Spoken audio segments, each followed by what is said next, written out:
Looks like we're good. Boom, boom, boom. Right, I'm doing a quick check here. I'm still trying to figure this YouTube thing out.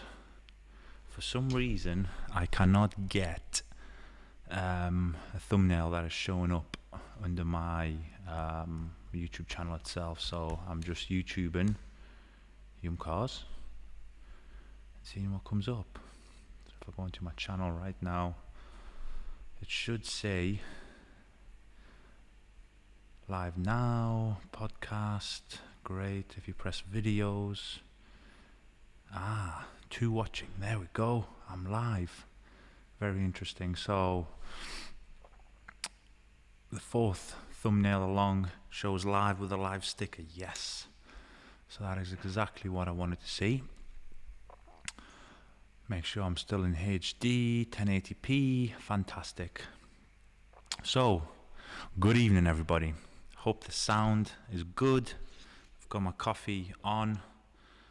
Let me rewire this. There we go. So everything seems to be working. I'm starting to slowly learn this whole technology of daisy chaining it together. So this is the fourth podcast. I hope everybody's well. I've got a little bit of a different setup now. I've kind of moved the laptop here, so that way I never had to lean left, and obviously I can still kind of look within the camera. So I didn't realize what day of the week it was. I realized it was Wednesday only about 4 hours ago. I didn't realize it came around that quick. I thought, God, I've got another podcast on this evening. So yeah, it was very quick week for me. I'm still thinking it's either Monday or Friday at the minute. So anyway, so I figured it out. The laptop's here. I can actually see everything, look at the camera all in one kind of arc of vision. So how is everybody doing? Hope everybody's having a good week, or peak of the week as I kind of call it, peak of the week, or hump day or whatever it's called. So you're just going over the hump into the weekend. It doesn't really matter for me, to be fair. I work 7 days a week, so there is no peak of the week. But for normal people who work Monday to Friday, this is the peak. So I've made a post in the community. If you are not in the community, then obviously please go and join there. It is a very nurtured group, which we strictly obviously vet everybody. If I probably knock back more people than we kind of have accepts, because people don't look right, obviously fake profiles, or they don't even answer the simple questions properly. So if you can't answer a simple question, you ain't coming in. But if you are in the group, you would have seen the post of obviously me doing the podcast, questions, stuff like that. So that's going to be a weekly kind of regular occurrence where I ask people if they want me to kind of in depth touch on some things. I have posted on Instagram stories as well, so that will be very interesting to see what questions come through there. I've also noticed a lot of people like to ask private questions more than they like to ask public questions, which is very interesting for me. I like studying human psychology, but I'm just on the back end of the stories now, and yeah, very interesting. I would just post in the group and ask the question. But yeah, hope everybody's good. So obviously Michael Brett, hello Nick, Callum Wells, well, first of all, hi Michael. Callum, hello. Polis Car Restorations, hi mate. Oh, I'll talk to you in a second. Something interesting's happened to you. Nick, yo, hello, how you doing? Michael Stevens, I'm good, how are you? Yep, very good, very busy. Just how I love life. Yeah, so Polis Classic Car Restorations, my friend, he's literally probably 400 meters down the road. Very cool guy. He had, is it Ricky from Living Life Fast, come down to his shop, take a test drive of his old school Audi, which is, by the way, absolutely phenomenal power to weight ratio. Crazy. Correct me if I'm wrong. Is it the same or the same or more power to weight than a Pagani Zonda? So interesting, yeah. It's a good video, so if you want to go and check it out, please go and look at, is it Living Life Fast, if I'm correct? Valeting a 911 and an R8 today with my Yum products. Nice one, Nick.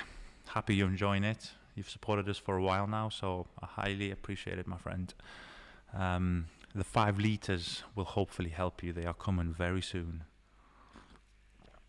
No Red Bull either. Nice cup of coffee. I've got an expensive coffee machine over there, which I very rarely use. So today I'm getting a natural caffeine hit.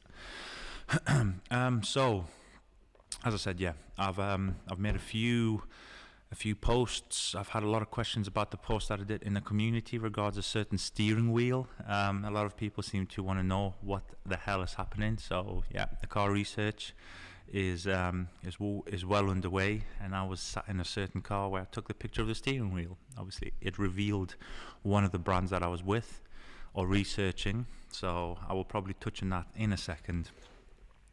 So I'm just looking. Playbacks. How many playbacks?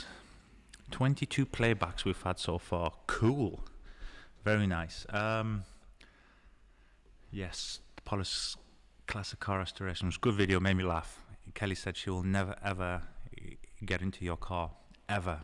So I'm not surprised. I wouldn't either, to be fair. I've seen the way you drive that thing. I think if you want to live, you need to stay well clear of that car. Yes, 5 litres would help massively, yes. Well, actually, interesting fact is we're still on for the launch for Friday, but we received the final piece of the puzzle. So basically, you've seen what a traditional 5 litre looks like. So we've got some very nice kind of 5 litre kind of packaging. But again, we're still designing our kind of custom one. That's where we want to be at. Obviously minimum order is a huge amount, but still that's where we're at. So the front labels, for the people who've been obviously at HQ, would have seen there's 7 5 litres over there, which look very nice, and they've got labels on them on the front. So fantastic. So we kind of split the labeling. We're doing a 2-piece design, one front, one back. Like a lot of people either do it all on the front, or they kind of wrap it round. Some people do front and back. So we decided front and back. It's like a cleaner look, so people can actually see what you're using. Anyway, we received it today.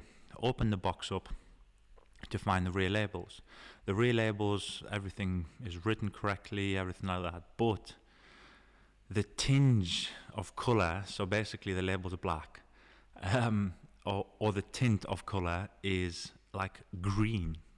So we received this at 4:30 p.m. We just ring them in time saying, look, the labels are bad. Whoever printed this is clearly blind, and we're dropping our stuff on Friday. So tomorrow's Thursday. So I've cut this really close. Apparently we could still be on for a Friday launch if that needs me. Obviously they're going to reprint tomorrow 100%. Otherwise I'm going to start kind of, screaming because it's really frustrating. They've printed tens, hundreds of thousands of labels for us, and in this case, black. They know the way we like it. They've done it like an off black green. So I don't know what's happened there. So if that means I have to go and drive cross country to go and pick them up tomorrow afternoon, then I will, because obviously I'm going to try and obviously have the 5 litres as planned, launch on Friday, hopefully. We will see. So yes, the 5 litres would help massively. How's the website looking? Oof, another deep question. I was on the phone to the website people today once again. They did give me a timeline of the 4th of October, which is launch day. So now what date are we on? The 20th of October. So they're 16 days overdue, but this 16 days is about 7 months overdue as well. So it's 7 months and 16 days overdue. So apparently we get a development link today, tomorrow / Friday. I'm not sure. Obviously I voiced my concerns because we're coming up to Black Friday, peak season, but Black Friday itself is going to have such a volume of traffic that if there is a teething problem with the website, which there always is, there's no problem. I realize they're going to launch it and we're going to find something that we don't like. Or if we even miss it, a customer of ours will say, look guys, this button's not working, right? Or something along them lines. You do not want that kind of teething problem to happen when, like, if it happens over the weekend, great, you can fix it, you can work on it. You don't want it to happen slap bang during a Black Friday sales event that could potentially, have upwards of 200-300 people per hour on the website at any given time. So if, I don't know, Nick, it's very hard to say. I'm going to obviously see the development link once again, but apparently from everything that I want so far, again, it's been that long, it's been well in excess over a year now. I've kind of lost a little bit of excitement for the website because, like, realistically, it should have been built by who I thought were highly recommended team of professionals that charges a fortune. But from what I heard from the head developer today, stuff like the membership for you, I know why you're asking, so trade accounts, they're currently looking and working how we want. But again, I haven't seen this. But push comes to shove, well, the best scenario, it gets launched within the next couple of weeks. We find the teething problems right before Black Friday and right before that kind of like the Christmas rush. I mean, the Christmas rush has already started happening last week, and people have already started coming in buying Christmas presents. We had a ton of people in today buying Christmas presents. So again, people normally start September anyway. So yeah, we will see, Nick. Nick, what or when you want to take off your wax and start again, fresh paint, what do you use? Right. So basically, that's kind of worded wrong, so I kind of read it back to front. So when you're doing a strip, you could do it many ways. You can do it a manual, a mechanical strip, chemical strip. But again, the best strip possible is, one second.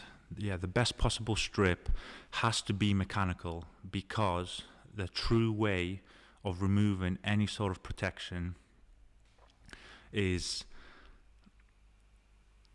you need abrasion. That is the only way. So the chemicals, like I always say, you work up to 10% and 5%. If you add the right steps, you will always find that you're getting as close to 100% as possible. And in this case, the 100% mark is naked paint, so virgin naked paint.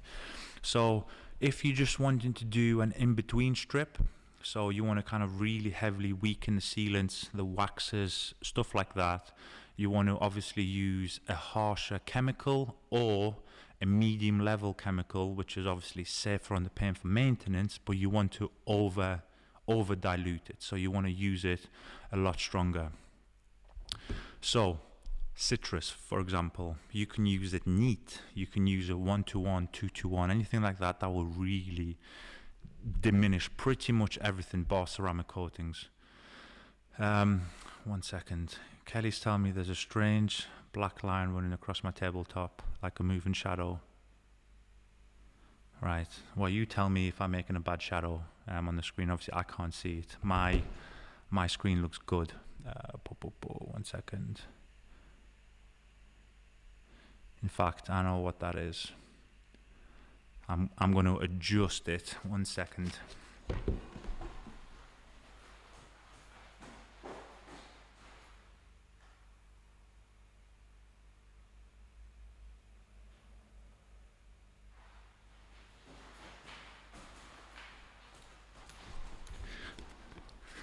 Nothing like a live podcast with YumCars. So that should have fixed it. Look again, I'm telling her. So, citrus, use a 1-to-1, 2, 3-to-1, something like that. Really, really strong. It'll knock pretty much most things, bar ceramics. You can then obviously overload on the foam, use it at 200 mil. Realistically, when you do it that way, so citrus on the bottom, strong, foam, strong, a little bit more shampoo as well. When you're doing the contact wash stage, I would recommend you do a chemical decon as well, so you don't have to clay. And yes, it's sorted. See, I know exactly what's wrong with the camera. My aperture was way too low. So you don't need to clay. I would recommend obviously maybe a tar removal, iron removal. All these steps will eventually start doing 10%. Before you know it, you're probably 70-80% stripped. But if you want the ultimate strip, you need to polish the car, and it could be with a light polish, obviously a compound, but then if you're compounding, you need to then follow it up with a refining polish to remove the marks that you've sort of made yourself. But like, imagine if I was to do it, so I've got the GTI behind me there, or behind the camera. If I was just say, I came to December, I've got good protection on, I'm thinking, I want to try something new, I want to try a different method, I would literally go citrus foam, maybe hit it with the Yum wheels on the paint, obviously remove any iron, which there will be probably, just a little bit, and that will knock it enough. Maybe hit it with an IPA, done. I would do it that way.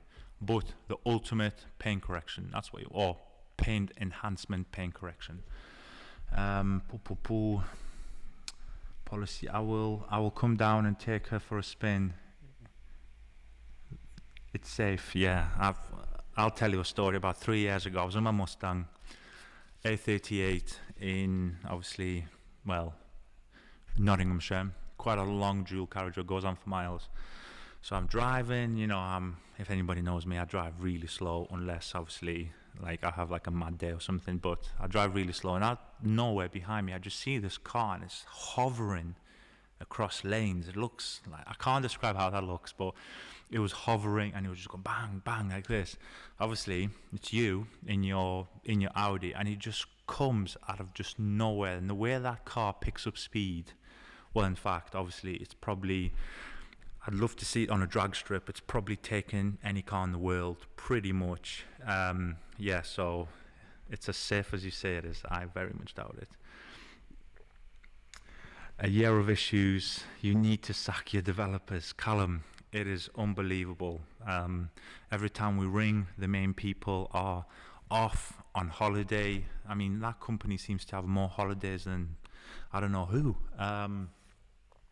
Yeah, it's been now done on 3 platforms. One, a complete new kind of like a development platform, which we were the guinea pigs of, which we didn't know.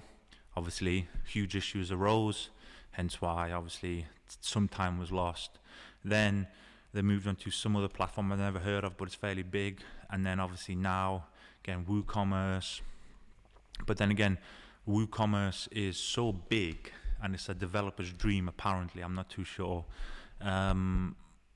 I basically said, well, if it's a developer's dream and it is as good as people say it is, then I want it X, Y, Z. I want it like this. I want it to kind of do this when you press this button. So they've literally ripped apart the whole software, and they're putting it back piece by piece how me and Kelly want it. So yeah, but it's not it's not very good. Sorry, I don't know what the sorry was for. Good evening, Nick James. Hello, James. How are you? Michael Stevens. Sounds like the developers are messing you around. Well, the funny thing is, we never like paying up front for like a job like this, because, like for example, with builders and tradesmen, if you know it's going to be a long job, you wouldn't pay somebody up front the full 100 grand to go and build your house. You pay them obviously monthly, weekly, for supplies, for obviously payroll. Otherwise, they take your money and they mess you around. So I realized this. My parents have had a lot of kind of development projects with property, and my mum learned the hard way. She trusted too many tradesmen, and then obviously she got messed around. So with this, I said, okay, last 2 websites we had, we paid upfront cash. We had no choice. With this, I said, look, it's very expensive, so I'm going to give you, I can't even remember how much it was. I don't know. I can't even give you a figure, but it was almost $1,000 a month. So we want it like this, and we're going to drag it out as long as you build it. And then if we still haven't settled the bill by the end of it, we're going to obviously clear the final kind of bill in one whack. So they said, yeah, fine, not a problem, kind of we trust you, all that sort of stuff. We've already paid that bill. That's all I'm saying to you. So even trying to drag it out and trying to get these people into motion hasn't worked. So they are messing us around and every excuse in the book. But hopefully the new website's going to be cool. But the most exciting thing about the website is, one, we've integrated a lot of nice visuals, which is exactly what I want. And then second of all, we've built the platform from the ground up, like literally. It's not a template. It's just like when we were going through it with the designers, we were literally twisting everything how we wanted, all these balls and shapes. I won't ruin you the surprise, but anyway, so we twisted everything to how we want. But the main thing is the actual software and the foundations can actually allow us to dump a whole lot of money into the likes of Google, the back end, and also the front end, because the foundations are strong. So obviously, like in housing, if you build the right foundations, you can keep expanding the property safely. Same thing here. We've got a dedicated server. We've never ever been on a dedicated server. So basically, the way they explained it to me, I don't know if anybody in this chat has a website. I'm guessing a few people will, obviously. But the way it works is, you could pay, I don't know, 120 quid a year, 200 quid a year, depends obviously, and you could be sharing it with anywhere between 10 to 20 people, and this is why the price is so low, right? So about 200 quid a year. Now what we're doing is we're bypassing this and we're buying our own kind of slot, our individual server. So what that means is we get the ultimate high speed. So it's, I imagine it's, obviously this is not the right terminology, but it's like better than fiber optic. It's better than kind of any speed you can imagine. It's the best speed. It's got obviously unlimited storage, which we need because we've got a lot of content on the back end. Like our pictures obviously are super high quality pictures. I'm still learning this, but super high quality pictures take up a lot of space. And if you look at any of our product listings, we've got 5 to 10 high quality images. If each image is, I don't know, 30 megabytes, 40 megabytes ish, you know, you times that, before you know it, you've got 400 or 500 gigs sat on your website. We've got YouTube video, we've got the membership platform. So all these things kind of add to it, which eventually starts to millisecond by millisecond reduce the website's performance. So, and then on top of this, you have hundreds of people at any one time buying, ordering, looking, searching. It's, you know, the website can kind of not crash, but really slow down. So, we basically bought our own land, basically, with the website stuff. And we've bought the server, and we're going to be the only people. We get a dedicated security, whatever, cyber geeks, security advisors, stuff like that, and it's going to be really cool. So when it's live, I will be super happy and I will sleep so much easier at night. Luke Favell, let's have a look. I have a website, but it's crappy. It's like £100 a month, and I get no traffic. I get more traffic on a £50 ad on Facebook. I don't know what I'm doing wrong. Luke, are you a business, or what's the website for? Is it, I'm guessing, is it for detailing? Is it for something else? Yeah, I'd be interested in that one. But from what you're saying, you're paying £100 a month, £100 a month for a website. What is that, to get it built or to have it up and running? Who is it with? Is it with Shopify? It sounds a bit like a Shopify kind of store, because I know they charge monthly for many things. What's in the cup? Oh, you missed it, James. In the cup is just normal coffee, high quality Brazilian grain, or wherever it's from. Yeah. When you come here, you'll see I've got like a coffee decanter. I've got a coffee machine. In fact, I pay a subscription, 30 quid a month for it, and I get, it's weird the way they do it. They take £30 from my account, and then to put that £30 back into their accounts, I think I haven't used it for about a year, maybe even more. So I've probably got minimum of £360 worth of credit in a coffee account. So that's a ton of coffee. So I need to kind of start ordering some stuff. But yeah, I can order whatever I want. I put it in the machine and it makes it for me. Normally I drink it black out of that machine because it comes out just hotter than warm. So if you put milk in, it kind of kills it. But then I've got like a cafetiere, is it? So I really like real coffee. There's huge difference. Like I'm a bit of a coffee snob. I don't drink any of that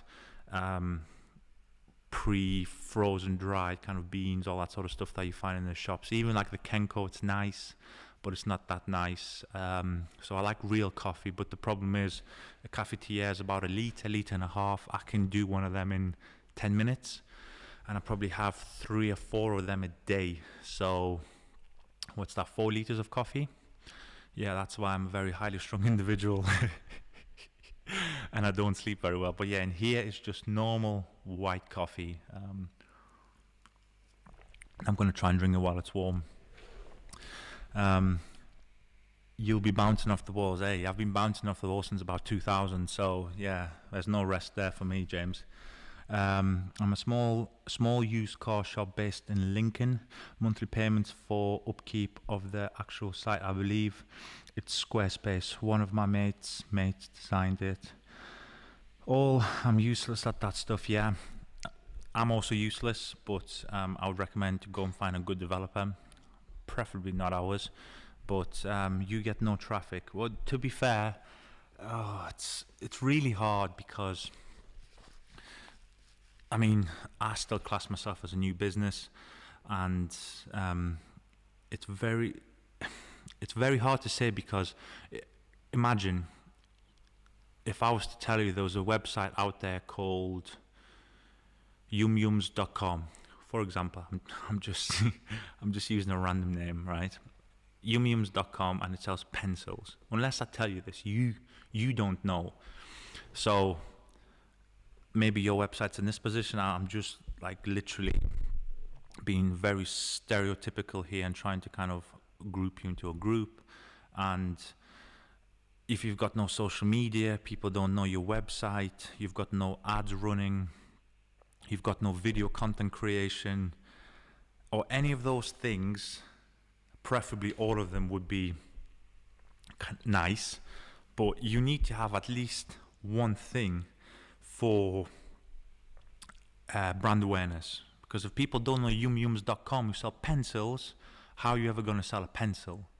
And this is my honest advice, and I think this is the best advice you'll ever hear, because I learned it from scratch. Like literally, I went into business and I thought, right, I know what I'm doing. I definitely knew that, so I'm very knowledgeable.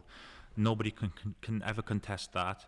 So basically, I'm going to be flying. Within 3 months, I'm going to be here. Within 12 months, I'm going to be there, right? And I got a very sharp shock because, as I mentioned on last week's podcast, I believe, about these clicks. In fact, it was an Instagram live I was doing. So about these clicks, I'm not in any of these clicks, so I never had that surge in kind of awareness. We kind of did our own thing for even still now, we're doing our own thing. We'll probably work with a very, very small handful of people which we can trust.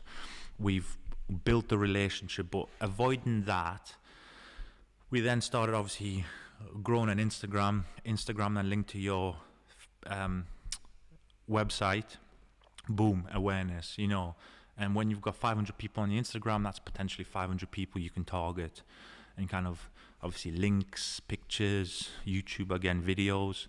But if you start incorporating everything, so like Facebooks, Instagrams, which is, I class the same thing because you can link them together at the same time. TikToks, if that's your thing. I'm trying TikTok. Is it really my thing? Not really, because I don't do a lot of video content off my phone. I do it all on a big professional camera. But anyway, I might start incorporating some of the videos off camera into TikTok. That's a new trick I'm trying to kind of learn. And again, what else is there? YouTube. Again, that's a huge platform. On YouTube, you can link 2 ways over, really. You can do it on your website. You can do private videos, paid videos, all that sort of stuff. One sec.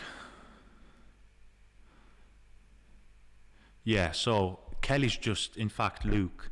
So my partner, obviously, has just messaged me about a guy we know in Spain. So I'll give you an example. You can mention what Spain is doing. So he has a domain that is one thing, and his link to the Instagram, so in his Instagram link, it goes to a completely different shop. Does that make sense? So you go on his Instagram bio, it says abc.com, you click abc.com, it goes to xyz.com. So in terms of the algorithms of Google, that can't really match you. Now, if you go on Google YumCars, you will see obviously our website, you will see our Instagram, everything is matching, and obviously YouTube, all that sort of stuff. So yeah, I would just learn, take loads of pictures, put your face on camera, which a lot of people don't do actually, which is very surprising. And then just, accept a little bit of hate, because everyone's going to hate you for something. You don't sell the right car part. If you can bounce over that hill, just get yourself out there and do it. So website, let me have a look. Oh, people interacting within other people. Do you have a Drynaid product? I currently use John Quick Detailer. Alan Deacon, yeah. Ooh. Yeah, so if you look at my most recent video, what is a drying aid on YouTube, it was uploaded yesterday. So basically it's the detail spray, which is the white bottle just over my head. It's our #1 selling product. You can use it wet, dry, moist, hot, cold, at home or on your car, but basically everywhere. And in terms of drying aids, I showed on camera how you use it as a drying aid. I personally use it both ways. So I'll blow the car off. So from 100%, I'll knock the car down to about 15-20% wetness in terms of an air blower. And then there'll be a few dots left. And either way, you need to towel dry your car. Even when I'm using spotless water, which is every final rinse that I do, I still go around with 2 towels, mist the detail spray on, and kind of wipe it off, on/dry the car. And I take a secondary towel. The secondary towel is not really necessary because it's got a self-leveling formula. So especially in darker colors, you'll see if you apply it right, and when I mean right, it's extra thin. So don't put half a bottle on the bonnet. That's what I'm trying to say. You'll start to see it evaporate. So the tail end starts to go in on itself. And I still take the second towel just to make sure I haven't missed anything, and it just leaves a ton of slickness now. So if anybody still listening, or they're not kind of doing anything, they'll probably comment on like the detail spray is top notch. So what made make sure, 1 second, do you have a Drynaid? Yes, I've answered that question. A website won't bring you traffic on its own, Luke. You need to optimize it for SEO to get organic traffic, or pay for traffic using Google ads or Facebook ads. Chris, start. God, I'm blind. Yeah, so Chris, yeah, that's good. Hopefully Luke will listen. Yeah, traffic's traffic, as they say, but you can do it many ways. Organic, obviously natural. Inorganic is obviously paid, and you can use many platforms. We see it's interesting what Chris has said, because I've paid a few ads here and I'm learning. I'm not a professional marketer, so I'll probably have to spend 5-10 grand in 20 quid kind of intervals to learn what's what. I don't watch any videos, because every video I watch, they're trying to push their own software somewhere. But what I found is with Facebook, I bring out the deepest, darkest trolls of Facebook. Instagram is probably joined first, but maybe a little bit lower.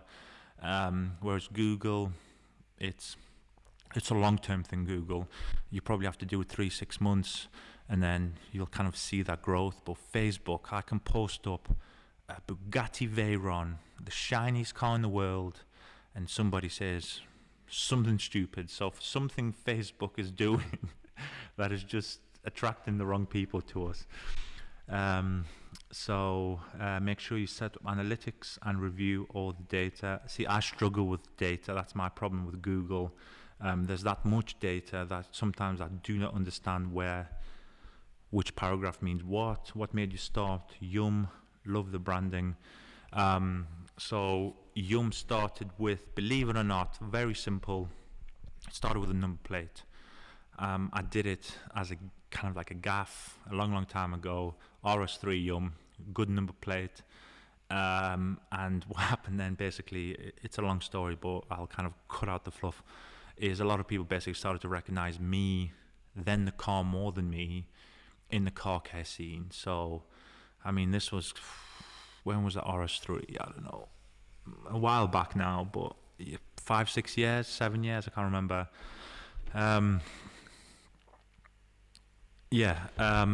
And basically people started to recognize me. I ended up going to shows and people started asking me for advice, which is crazy to think, but I used to spend half my shows talking to people about car care, and I recommend doing it this way, I recommend doing it kind of that way, and I thought, well, you know what, when the time came, rather than calling it Nick's Car Care or Shiny Detailing Mansfield or I'm the best car detailer in the world, like everybody else, I just kind of thought, do something different. What's the worst that can happen? People are going to laugh at the name. Great. So Yum, obviously the number, I'm actually looking at it, so the Yum here, like the big kind of signage that we've got. Obviously Yum is gold, Cars is black. We can do it either way. Obviously on the stickers it's the other way around. It's Yum gold, Cars white, to kind of go over the tints. So yeah, YumCars was born, and I think the rest is history. So yeah, right. I don't necessarily need the traffic because we're busy enough, but it would be nice to see some bigger numbers. The girlfriend is trying to start the online shop for children's clothing, and I don't want the same thing happening to her. Yeah, see, Luke, I would get her to start posting pictures, YouTubing it, TikToking it, whichever way she feels more comfortable. That's what I would do. If I would do it all again, so if I was to take my knowledge now back to 2018, I think I would have cut my growth kind of curve by probably 1/10, like, honestly. So, well, 1/10 as in I would be 90% ahead of where I am today. But then again, that's the beauty of hindsight. But I'm giving you that hindsight right now.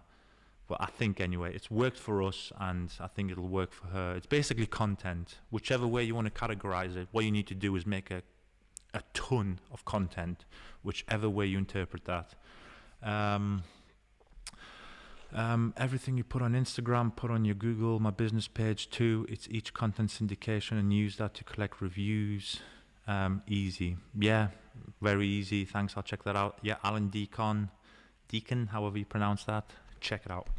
Lee Davies, love these podcasts. There's not many brands out there that have full in depth behind the scenes with the owners. Keep up the good work. Nick and Kelly, I'll be ordering my first product on the weekend. Lee, thank you so much. You are completely right. Everybody seems to hide in rot-ridden units, posting pictures or resharing other people's pictures of their stuff. Have a bit of originality, I'd say, but yeah, I try my best. I'm staying in late for you guys, 20 to 8. Let's do it. But yeah, I hope you enjoy whatever you order. Facebook, so Chris. Facebook is interruption marketing. People aren't in the mindset to buy. You've got to have a good value proposition to do well. That Google Ads is literally putting your product at the top of Google. Yeah, you are right, Chris. I mean, Chris, here's a question. Are you a marketer, or do you do something in marketing? You seem to have some very in-depth kind of answers to people, which is nice for a change. I'm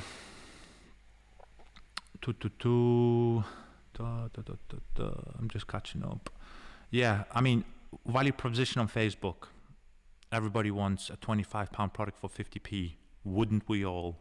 I want to go and buy a carton of milk for 12 pence. It's, again, everybody's looking for the best at the cheapest price, which is hard.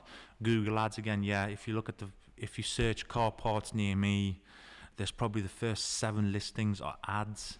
So yeah, it is a difficult world. Would Yum Citrus be good in the kitchen on tiles to remove grease? Michael Brett. So we've got, interesting you say that, we have one of these induction cooker things at our house, so it's like gloss black, and because I can't kind of fry safely, fat and oil splashes are cool, stuff like that. So what I do is I take citrus, and if it's really bad, I'll do it neat. So in the oven, you can buy that stuff oven pride, which is very nice, it works really well. But I tried it with our citrus neat in the oven. Specifically, it just blasts it. Obviously, if there's some stuff we'll need agitating with like Scotch Brite or something like that, but if anything can be lifted by chemical, no agitation and no kind of sanding down almost, citrus is unbelievable in the kitchen. On the induction hobs, you spray it on, and imagine the fat spots, it highlights them white. It's a weird reaction that happens, and you take like a towel, you wipe it off. So I must have at least 5-10 liters of citrus in underneath the kitchen cupboard, ready to go and clean the kitchen. So yeah, I use it all over the place. I use it in the bathroom, stuff like that.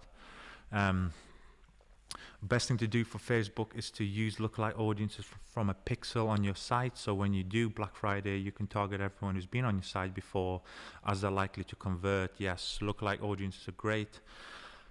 Scott Taylor, I've heard. Matt from Obsessed Garage, good man. I like Matt. Talk about a 1-year warranty start in 2022 on pressure bottles. Will you be offering this as well? I have not heard this. Obviously, if you've heard it, you've heard it. Yeah, I'll speak to Presso. I'll see what happens. It's very hard with Prezol. Well, any product really. Some people are dishonest what they put in the products. So we caught a guy out because he actually caught sharing it on YouTube before he deleted the YouTube video. He then complained to us, but he basically put neat wheel acid, and that specific brand of wheel acid is extremely good. I know this for a fact. So it just ate the trigger. So he sprayed it a few times, the trigger went bang. This was on a household bottle, so he didn't even use the industrial trigger for this.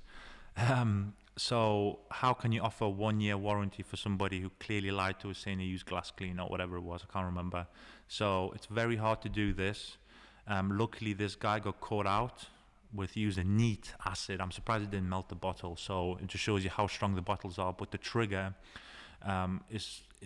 even it's so resistant, wheel acids, you're really asking for it, especially neat. So regards the warranty, I'll have to look at that. So I'll have a look. It's we could potentially offer it. I think, well, Prezol, I know a few triggers have failed prematurely in terms of people literally put a product in like detail spray, bang, and it's dead. So obviously we sent out the replacement trigger because again, it's not people's fault. And what we do is then we contact Prezol and obviously start building a case. Matt from Obsessed has been there probably a lot longer. What is it, 2 years now? About a year, I think, or just over that. So he's built some sort of kind of feedback database with them. If you watch all his videos, which are fantastic, you will see that he started to develop new tips, stuff like that, to kind of counteract some of the problems, because even the best in the world have problems. This is what I try and bang through people's heads, because you buy a 15-20 pound bottle doesn't mean it's going to last you until 2052. Like, things break, things during manufacturing process break. 200 grand cars break out of factory sometimes. It's just life, but it can be fixed. So what we're doing is we're building a log with Germany, and hopefully I can maybe do and offer something that he offers in the UK and European market. If you want help explaining Google Analytics, Search Console, etc., just let me know. I'll stop hijacking your comments. No, Chris, you keep going, my friend. You're actually helping other people as well, and you're helping me. I think it's really cool. So yeah, you hijack the comments all you want. Are you going to release a compound and polish at any time?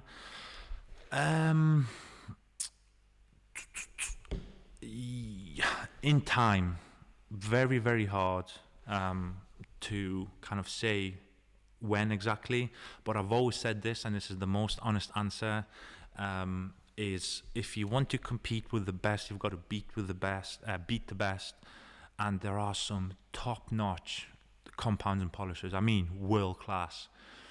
So if we can beat them by 10, 15, 20%, fantastic. But realistically, to get a polish and a compound line, a professional grade one, you're looking anywhere between £1 million to £2 million. Easily. One, you need special machinery to fill it, because don't forget it's an abrasive. So you start at force putting a liquid through with liquid abrasives in there. What do you think it's going to do to the metal? Abrade it. So you need, is it stainless? I need to read this up a little bit more, but I have got a list somewhere of the equipment needed. But you need a special grade of metal where it doesn't abrade as easily. That's, again, you're talking, what, a couple £100,000 just on machinery to fill these things. You then need to have the amazing kind of research and development into the compounds. I think we're on version 4 or 5, I can't remember, maybe even 6. In fact, I've got one in the cupboard there, and we're working on all these cars, our cars, and I'm constantly testing it, and I'm nowhere near it yet. Absolutely nowhere near. It's a good product I've got, really, really good product, but am I happy to sell it to you and say this is the best that I can physically give you? The answer is no. So until I can physically put my hands up and say, yes, Nick, there you go, it's going to cost you X amount, please go and enjoy, like I do with every other product, then it's not going to come out. But eventually, yes, I would love to do it, and obviously take on some of the kind of staple polishing brands. And then Callum Wells, I've seen some of the special people you attract on your sponsored Facebook ads. I had a guy, just an old man, I think it was, Callum, remind me, 60, 70-year-old, he just put F off, just randomly. He's not a customer, he lives miles away. I've got no idea what he was talking about. Corsa EVXR, hello, how are you? Hope you're having a good evening. Yes, I am. I work for a marketing agency in the day and consult on the weekend. Oh, interesting. Email me with your website. I'd be curious. I'm really curious. I need sometimes my own consultations with these things, you know. Rob Arnold, what is your biggest selling product? How many bottles of shampoo do you guys sell per year? Right, the biggest selling product, if I'm going to have to choose one, obviously I'm going to say the detail spray, but we'll probably it's very hard to say, because let's say the detail spray obviously is still the biggest seller, but it was released a year and a half before something else. So some products are probably on par with each other per the birth date, if they're even. But the detail spray, number one, hands down, we literally sell it huge amounts. We've then got the Yum Wheels, which again has got worldwide notoriety now. It's got 2 active raw materials in there, which does 2 completely different things.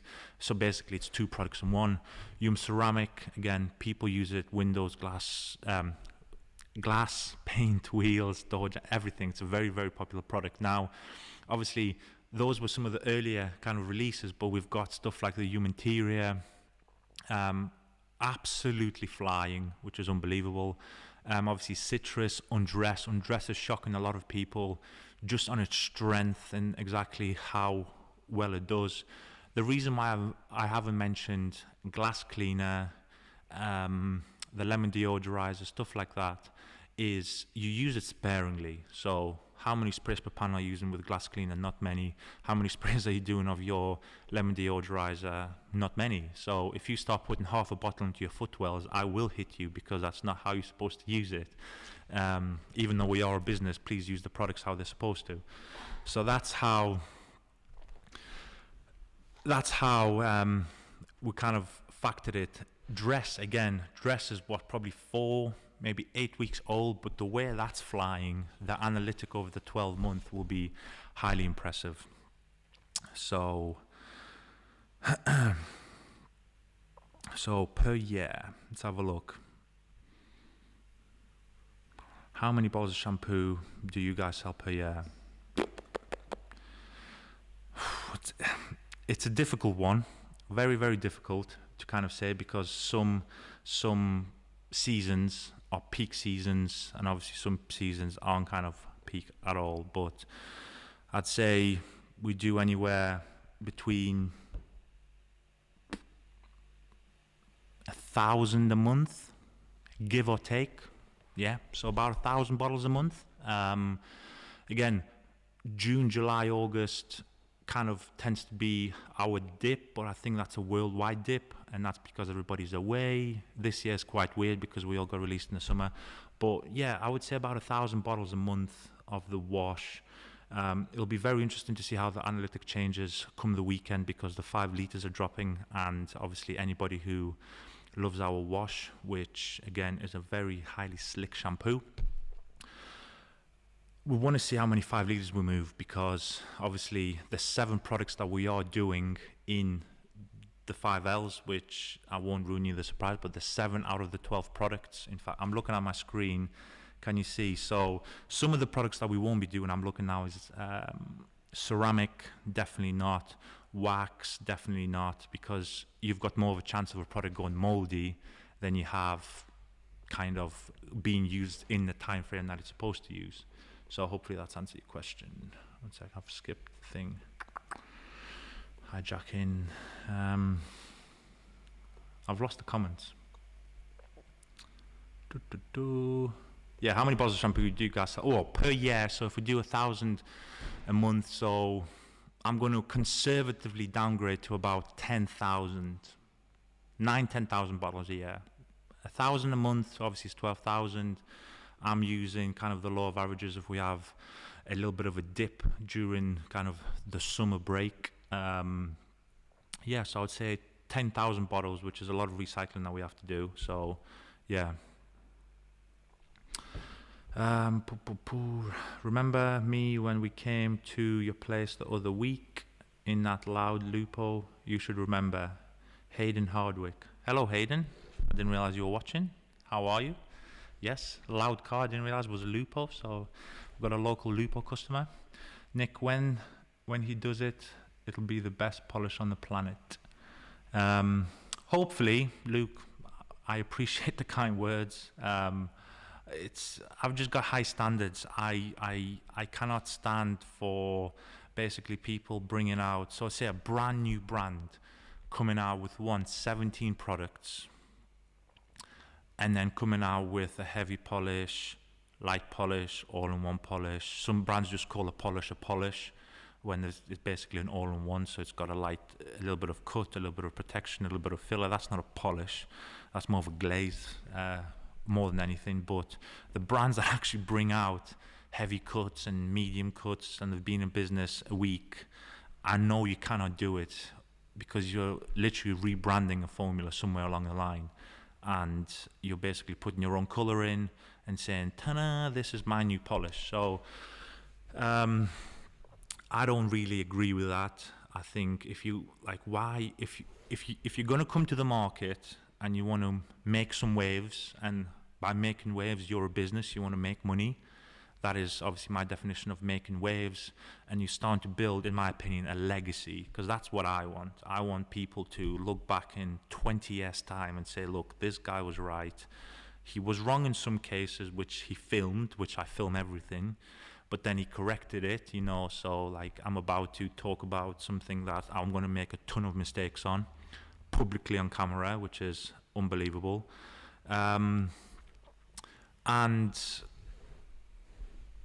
that's acceptable, and I realize it's going to take years to build a complete polishing line and a compound line. But when we do it, like Luke said, hopefully it will be loved by many people, and it'll be a heavy hitter within, obviously, the people who want to touch their cars in that way.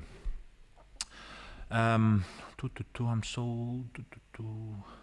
Lee Davies. 1 second. What's your biggest selling? I've done that. Polish, remember, yes. Lee Davies, I am sold on the citrus on the oven. Definitely going to order that for the wife.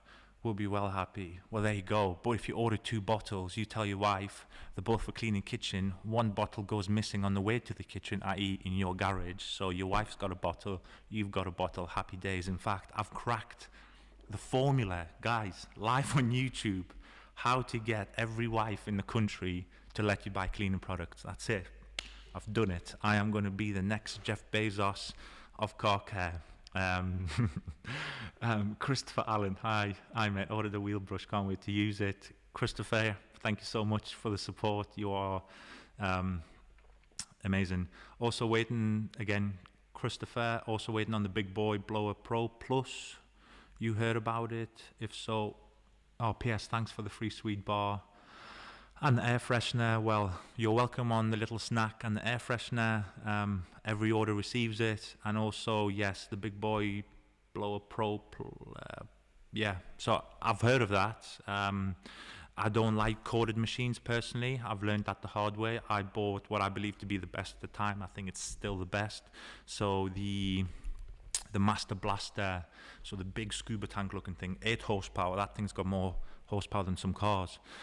Fantastic dry, you know, it eventually heats up because the motor gets hot, so it's filtered air. I mean, the filtered air argument can also be had. And it was great. It could pretty much do a car in one, right? So you can almost drive the car touchless to 100%. But it's so cumbersome, you know, the big lead. Well, first of all, the lead, and then you've got the hose, the 30-foot hose, that kind of never folds up, you know, like a Hoover hose. You can never wrap it up kind of like a normal wire can. So I ended up selling it on the cheap. But you're gonna have a good experience with it. So I remember you saying that some of the products are good in the kitchen on worktops. Yes, but citrus, so what we have found out through our own testing is citrus in the kitchen, obviously glass on glass. Interior, if you've got any sort of textile, so any like rubbers, sofas, 100% on the sofas. Ceramic in the bathroom, you can use it in the shower on your taps. I use it on both. Glass plus, obviously on the shower. So if you've got like a glass shower like we have, I would normally go with the glass plus. So I've cleared the glass.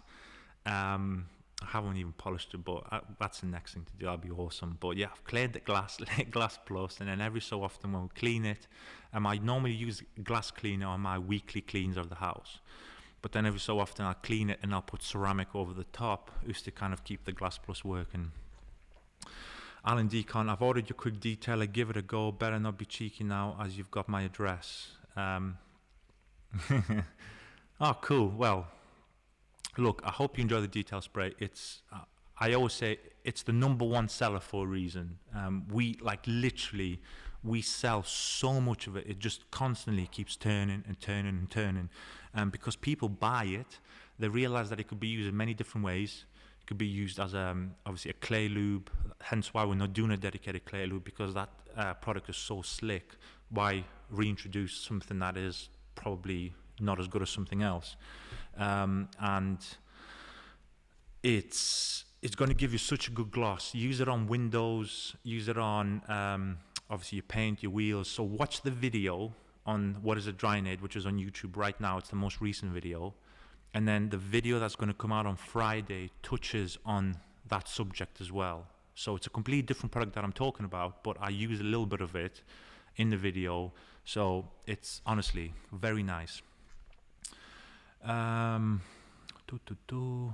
Nick, drink your coffee, it's gone cold. Luke, my man, you're looking after me. Look, it's a full cup. It's gone cold. That's it. My caffeine hit's gone.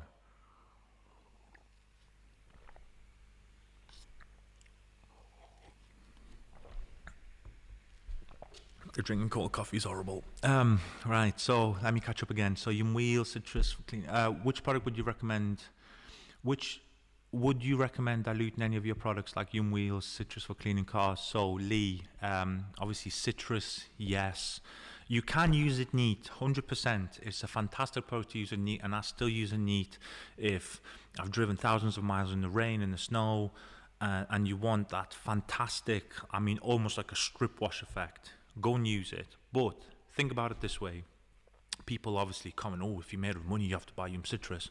Well, if you buy a 500ml product, a bottle of Yum Citrus, and you dilute it 10:1, so for every 1 part citrus, you put an extra 10 parts water. So in this case, 500ml times 10 to make it 5 liters.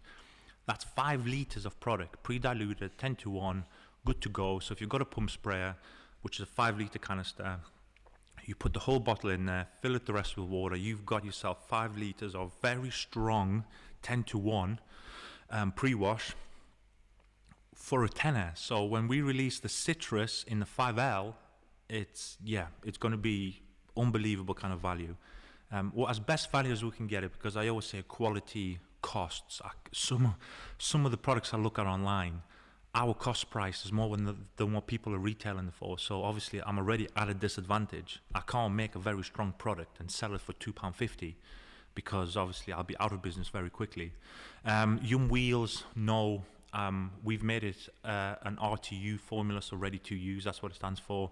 So I wouldn't recommend that. So even if you do dilute it, let's say you do 500 ml of water, so you've made a litre of solution, you're making a false economy for yourself, because you've just said, I've tricked them, I've got a litre for 16 quid, but you're going to use twice as much. So you're going to use twice as much, so your litre is going to last you the same as a 500 ml. But the 5 litres are coming again, which will be a bit more cost effective. 1 second, I've got all these messages, questions.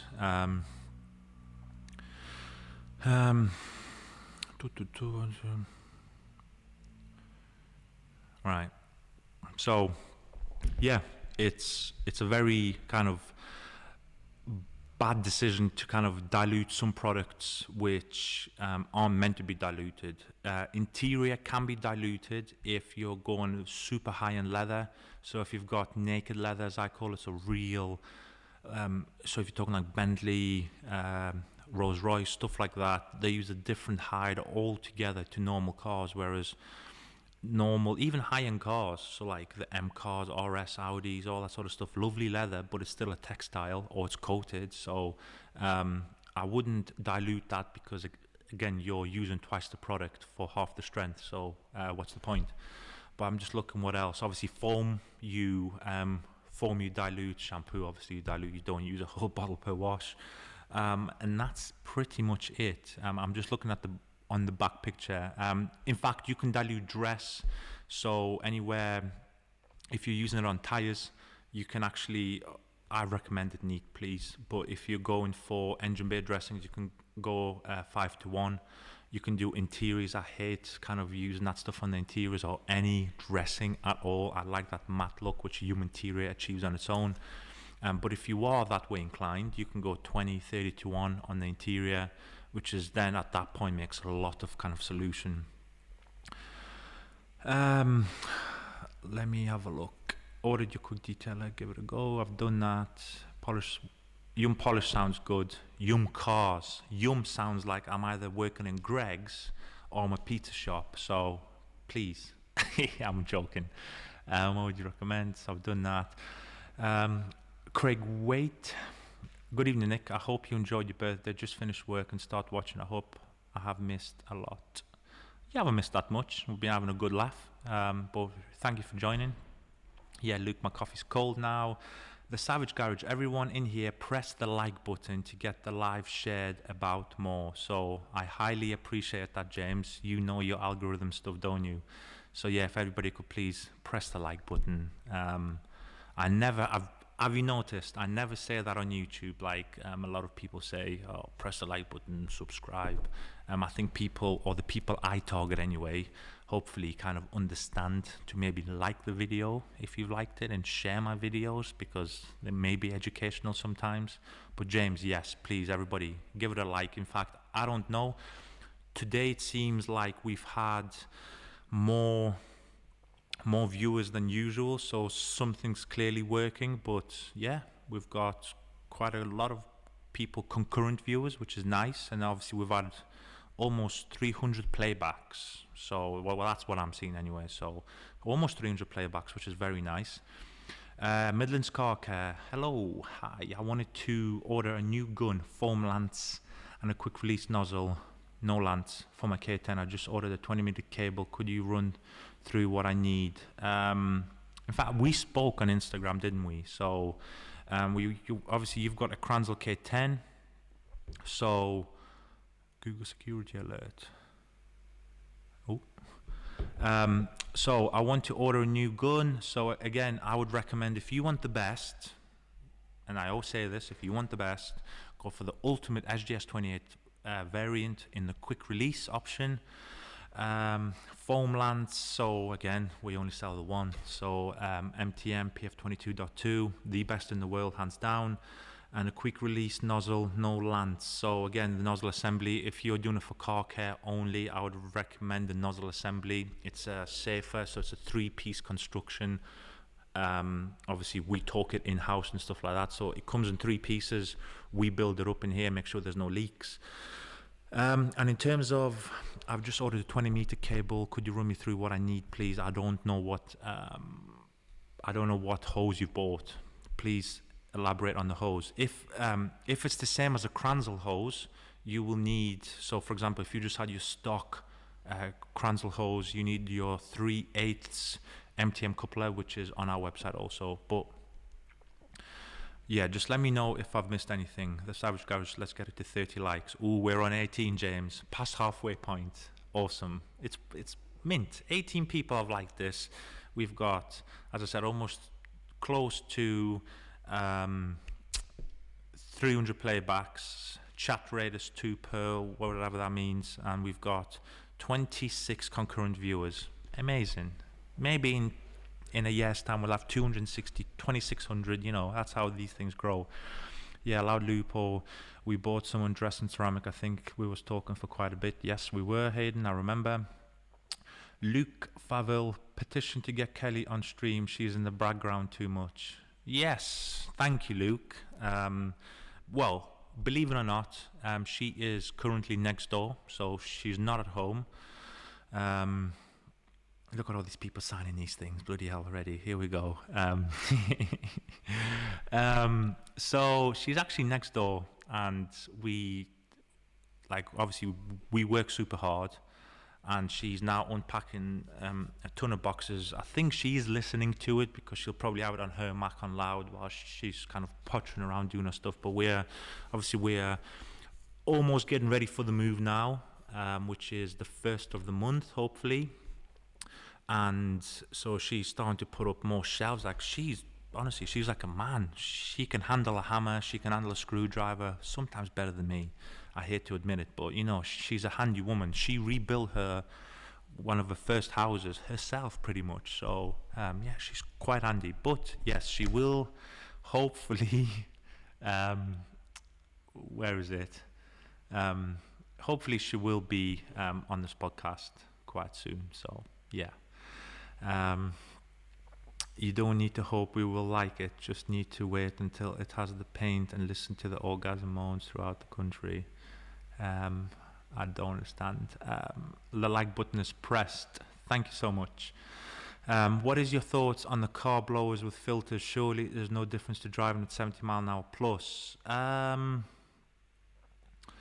Right, well, filtered air. I understand the purpose of filtered air. So, like on my Master Blaster, it had a filter in the back, so obviously it's sucking air through, and a little mesh, mesh and foam, is catching particles.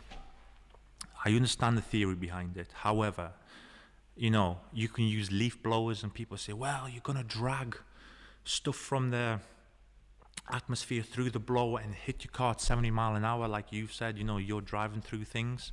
Again, that's true. But even if you've got filter or no filter on your blower, especially when you're drying your car outside, we live, obviously, on this planet.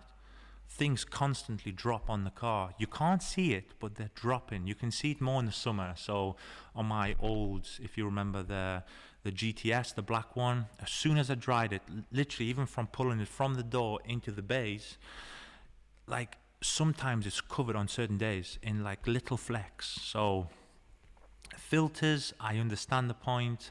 I've got one in testing right now. I'm going to buy a second one, which have both got no filters. Have I hit my car with a rock? Has it sucked the rock through? No.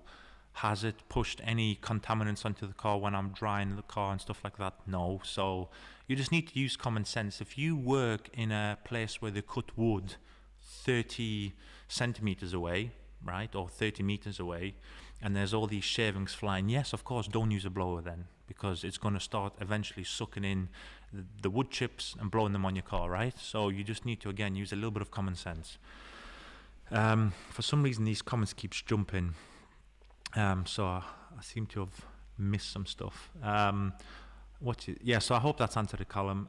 Nick Snaith, hi, my car Hi, in my car clean routine, I use in order citrus wash, wax and detailer. When would you use ceramic? Let me read that again. Citrus wash. I will probably add citrus, then foam, then wash, wax, then detailer. Well, look, if you've got wax on a base now, so you've used wax on naked paint, in that case, I would not use ceramic over the top because you're wasting the capability of the wax and you're wasting the capability of the ceramic because the ceramic won't bond as well. The way you should do it on a clean virgin car, so imagine car's clean, it's hopefully clayed, hopefully it's even better, it's polished, right? So it's beautiful, naked paint, nothing's on it. You would lay the ceramic spray sealant first, you would then top it with the wax, and then you would maintain it with obviously the drying aid, which is the detail spray, and then you repeat the detail spray method up until the water behavior starts dropping. Then you can re-wax the car, and then eventually obviously the ceramic and the wax will die, and you repeat the first process. So it's fairly simple. What time are the 5 litres going live on Friday? Oh, people are timing it now. Fantastic. That's Gordon Moe. Gordon, I don't know if you listen to. I've had a bit of a mishap with the labelers or the printers, but hopefully as soon as possible. I'm going to try and launch it as soon as, so you potentially get to see them and order them before the 2 p.m. Deadline with DPD currently. And then if your DPD drivers are fantastic on Saturday, you may even receive it on Saturday, but obviously next working day should technically be Monday, but most of the country receive them on Saturday. But I'm going to try and do it as early as I can. Luke Favell, petition to get Kelly on stream in the back. Oh, yeah, I've answered that. She's in the background too much. I will sign that, Luke. Oh, God, Luke. Oh, in fact, I double dare somebody to email info@yumcars.co.uk with a little document or an email with a petition. Please. I don't know if Kelly's watching this part. Addressed to Kelly with a petition for her to get her bum on the live stream. So honestly, I would highly appreciate whoever does that. Whoever's got the minerals to do it, you'll be my best friend forever. I've given you permission. The subscriber, I'll sign that, Luke. Craig White, I'm going to buy your 199 big bundle. Could I swap out the clay bar for something else?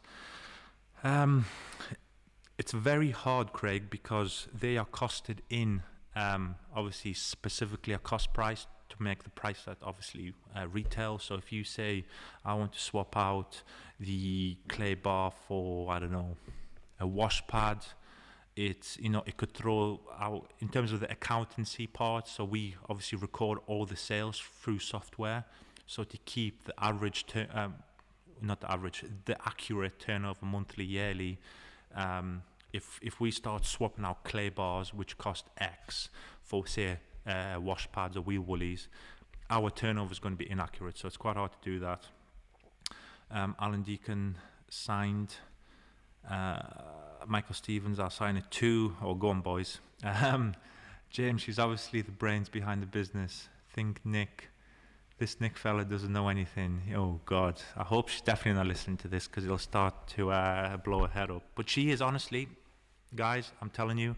I tell people that she actually runs the business. People don't believe this, but it's obviously everyone has tasks within the business. The pack is pack, the fill is fill. Again, everyone has a role. I don't call this a job. Everybody, we're like a family here. So when I say Kelly runs a business, she runs it. She basically, most of the serious emails is her ordering everything in from across the world. It's her. Shipping is her, especially the big pallets. Accountancy, HMRC stuff, like literally everything. So if I was to go in next door right now, I mean, obviously it was a plan to remove me from that side of the business to kind of allow me to kind of push the business in kind of like in this direction. Obviously the video creation, the photo creation, she has nothing to do with it. So if I say to her, well, go and set this camera up, she won't have a clue. If she says to me, go and do a set of accounts for the month of October, for example, that we're in now, and the sheets like this on both piles, I'll probably have a mental breakdown. So like basically we call this my unit, That is her unit. The third unit will be somebody else's unit who's going to manage kind of those people. But yeah, Kelly manages everything. So I mean, like, hats off to her, because one, I taught her for everything. So wet sanding, all the machine polishing stuff. So she can polish probably better than some of the best people in the world. Like, she's unbelievable at the detailing manual side.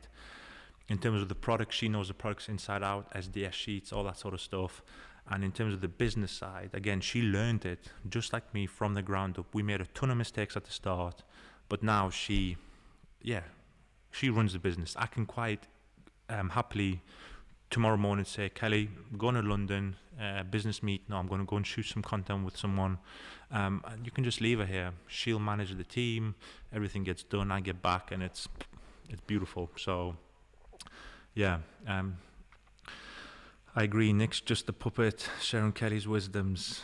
Definitely got an earpiece in. Oh, yeah. Just 1 second. Let me just make sure Kelly allows me to answer this one. Yeah.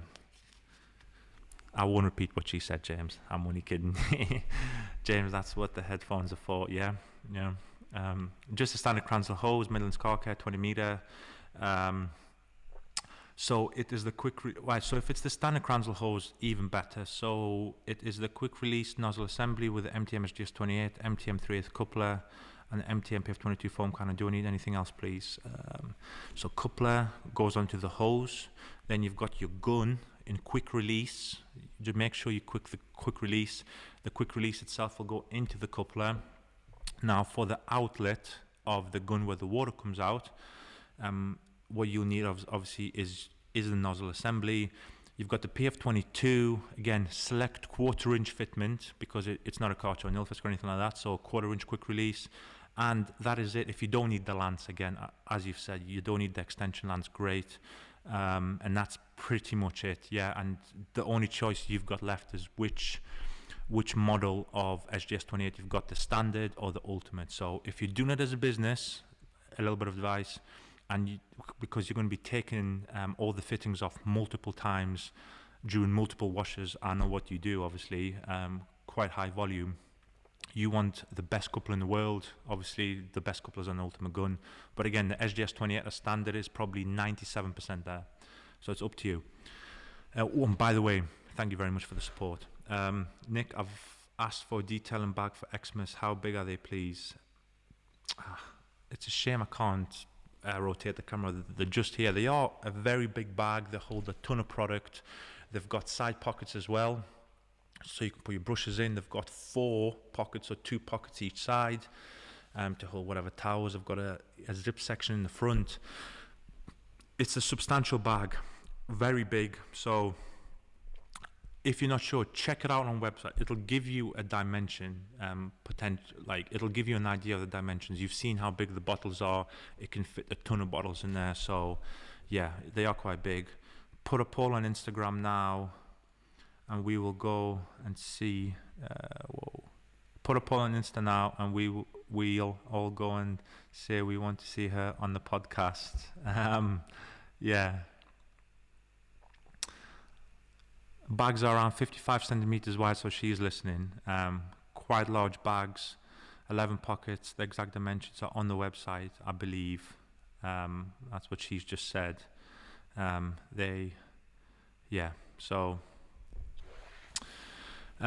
they are really big bags, and most importantly, the material that the bags are made from are very premium. We've had to send our bag into the actual factory to go and match the quality that we want, because everything else is pretty much cheap, so we wanted like the best bag. And she cooks. Yes, she cooks. Oh yes, that she does. Have you got a new car in the pipeline yet, Michael Brett? Michael, are you in the community? Because I posted up something last night regards the research has begun. I need to answer people on that question as well. Savage, I know it's probably easier to stay where you are located currently, but can you see yourself in the near future needing a single large unit to have everything under one roof?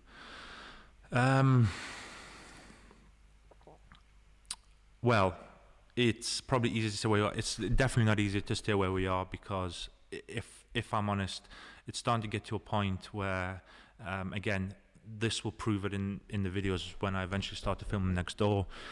So this unit, just to give you an example of the dimensions, this is like a 12 by 12, so meters, so 12 meters by 12 meters, quite a high roof. So we're talking about 1,300 square feet here. Same next door, so that's 2.6, and the same again, so it's that 3.9, so call it 4,000 square feet that we're operating out of right now. You've got another storage unit which is around the same, so 5.3, okay, so 5,500. We'll kind of upgrade it. So we've got 5,500 square feet, which is, when you look at 5,500 square feet units under one roof, they look fantastic. But realistically, a good friend of ours, customer who's become a friend, he's literally on the other side of the green fence, if you've seen the pictures, and he's got the biggest premises on his business estate, and I've been in there a couple of times. He's got 40,000 square feet. Now, when I walked in there, I thought it was 100,000, but yeah, it's 40,000, huge. And that's what we actually need. It literally, he's got a full corporate setting upstairs. He's got a downstairs entry point. He's got multiple shutter doors. Realistically, long term, we need something like 40,000. We've already looked potentially at buying, renting. Obviously, buying, like, we will do that at some point. It's just right now you'd be an absolute idiot to go and buy anything in the commercial game, because the price of steel is 4 times as expensive. So anything brand new, you're actually paying inflated prices. So when the whole market crashes, or the construction market, you're going to be negative equity technically, because that unit's not technically worth that money. So we're just playing the long game. But eventually, what we want is, it's very hard to explain it, but what we need is multiple 50,000 square feet units. So basically, imagine the biggest Tesco you've ever seen. So something of that proportion of land with multiple 40,000s all over the place. So almost like a little community sub-compound hidden within its own kind of compound. So that's what we're looking at, because we are busting at the seams. So let me give you this. As soon as we move next door into Unit 3, some of the stuff's going to go into Unit 4, but as soon as we move it into that Unit 3, we're literally going to be again struggling for space. That's how much stock we're currently expecting to come in, and how much stock is waiting to move out, because at any one given time, we have to, in fact, before I continue on this, she's messaged, this is addressed to all you guys, tell them from me, they have made me laugh about me coming on. It has made me nervous now, as I wouldn't want to disappoint anyone with all the pressure. So that's how nice she is. She actually wants to come on, but she's very nervous, because she realizes the hate sometimes I receive, and there's nothing worse for me than to see obviously someone you love come on live and some absolute melt coming on, obviously behind a fake profile, kind of insulting people. I hate insulting people, but hopefully, yeah, she will come on soon. In fact, let's make this my plan. I'm going to start working on magic by the end of Christmas, or up to Christmas, she will come on. But anyway, the answer to your question, James, what we have to also do at any one given time, we have to keep a loading space in one of the units, excluding this one, to hold a minimum of 10 fully packed pallets leaving us. So anything that we send out. Pallets coming in can be sorted another way, but 10 pallets have to be physically ready. That is currently our send out capacity. Now, 10 pallets at 2.2 meters is a ton of product. So you can potentially be shipping out at any one given time 10 tons, that's a lot of product. So we have to have that capability at any one given time. And then on top of this, sometimes we have to come in and expect 20, 30 pallets. I mean, when we received our bottles last year, so the clear ones, they came on, I think, 13, 15 pallets. So where do you put all the stock, which is very hard for us right now. We are in a very weird growth stage, a very fantastic growth stage, of course. But yeah, we're constantly looking, and we almost secured something that is literally the dream compound. Like, you could literally move Tesco into there, and they would still need more time to expand into that space. Unbelievable, but it wasn't the right time. Again, it was literally the construction market has kind of killed everything, and inflation and all that sort of stuff.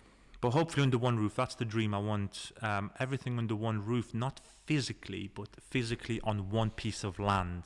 That is the dream, to have the land, which again, the acquisition of land is within our kind of accountancy balance sheet and further progression.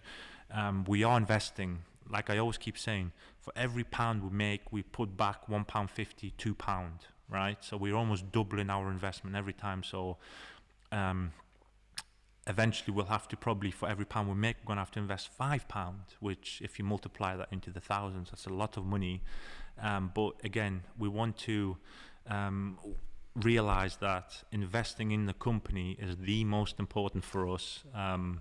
So hopefully the dream continues to get fired, and this is why I always say to people, look, support, even buy one bottle of shampoo, because that one bottle of shampoo minus the cost price and the running of the place and everything like this, everything gets put back into the business, better equipment, obviously in the long term, to buy the land. So one day in 3, 5, 1 year time, I don't know how long this is going to take, eventually I invite you to a place, and we'll make this like a worldwide attraction, when we invite you and you say, look at what basically you guys have built, because without your support, it means nothing.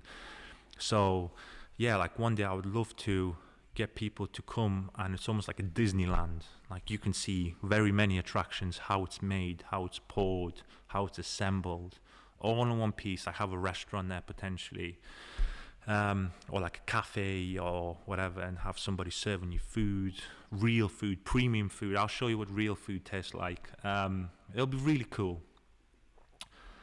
Midlands Car Care. I'll get the ultimate thanks for your time and advice anytime, and thank you very much for the support. By the way, those guns, I don't know, they've been absolutely leaving this door like no tomorrow. Literally, we're just constant. At one point, my hands get kind of tired of talking them down. Like, literally, I can make 50 guns, 2 days, they're gone. 50 guns gone, like obviously in all the different configurations. I need to have a new set of like thick gloves to kind of protect my hands. Michael Brett, thank you. Craig, are you going to do more videos with Dave from Epic Car Show? So that was with Dave. He messaged us on Instagram one day, and he said, look, I'm thinking of coming up to do a collab. Can I come up and we can do kind of like a few how-to videos? Of course, cool. Now, are we going to do any more content together? Potentially, that's always in the plan. And again, if he's ever passing, great. He's always welcome here. The facility's ready at any one given time for any YouTuber to come in and say, let's go and start filming. We've always got some sort of car in here, so one of our cars. And yeah, if any filming needs to ever get done, it can be done. By the way, this weekend, no, not this weekend, the weekend after, we've got something very special coming in. A good friend of mine, my neighbor, David, if he's watching, he's dropping off something, top notch. Luke, I've made a petition, it won't let me post the link. Can I email it? Yes, you can. info@yumcars.co.uk. Address it to Kelly. I can't believe he made a petition. Unbelievable. The Savage Garage, obviously you don't have to say figures, but having multiple separate units, is it more expensive than one larger unit, or do you pay per square foot?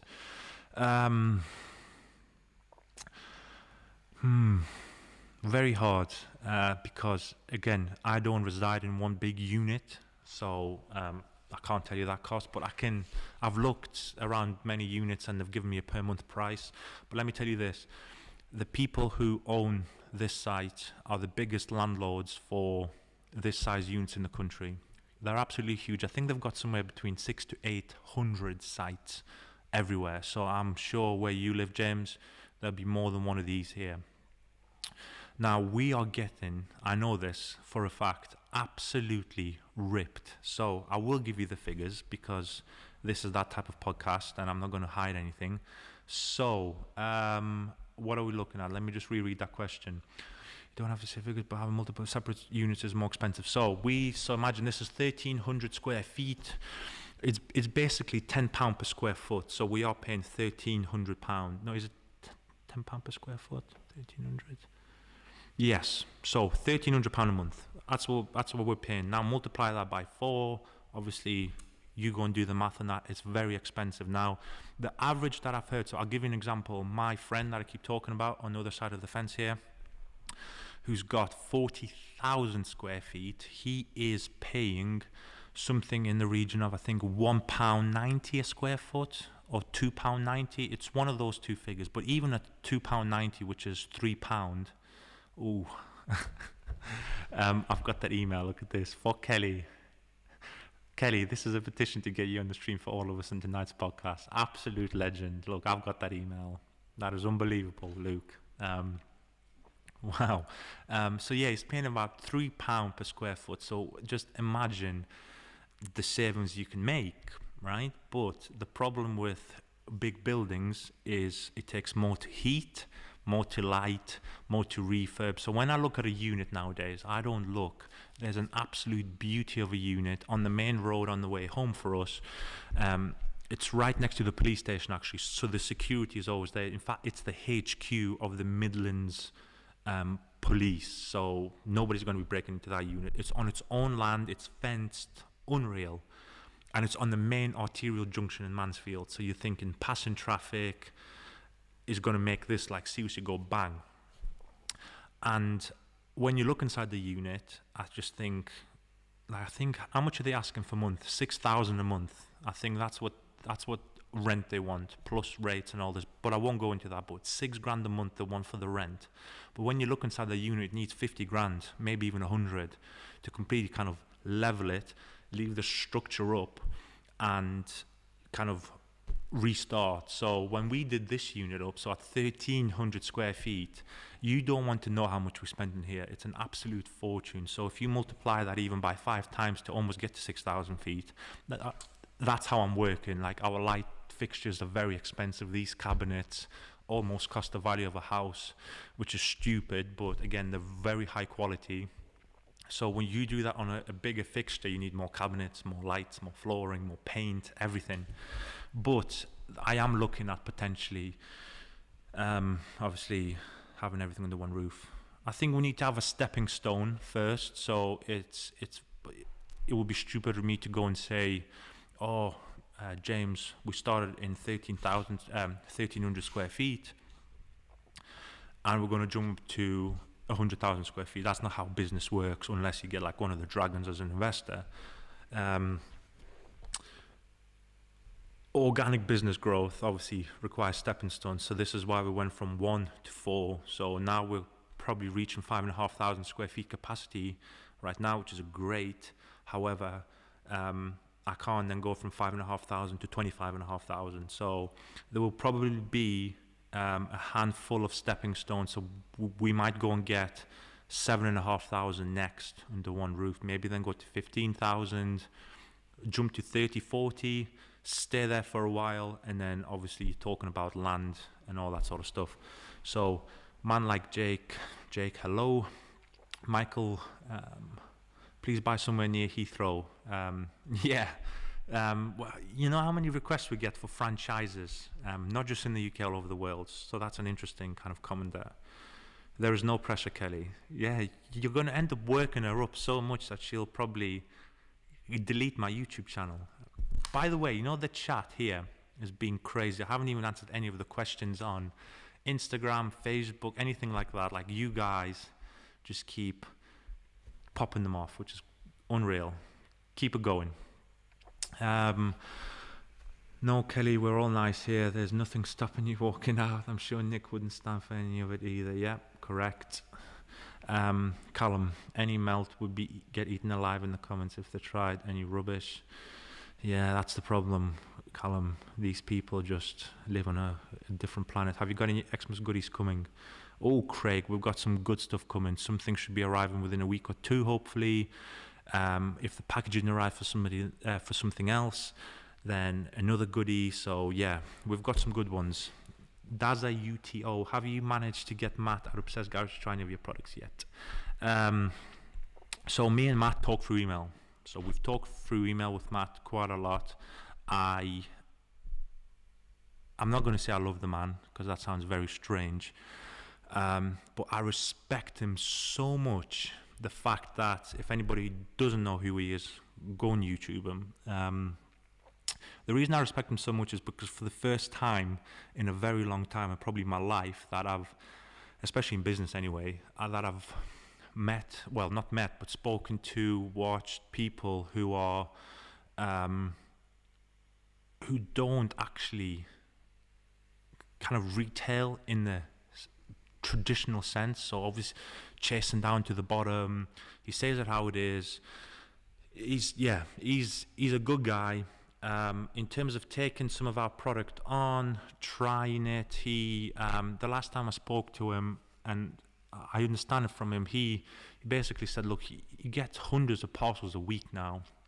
Companies just sometimes even sending him stuff without any covering letter. So here you go, and it's labeled with ABC Car Care, right?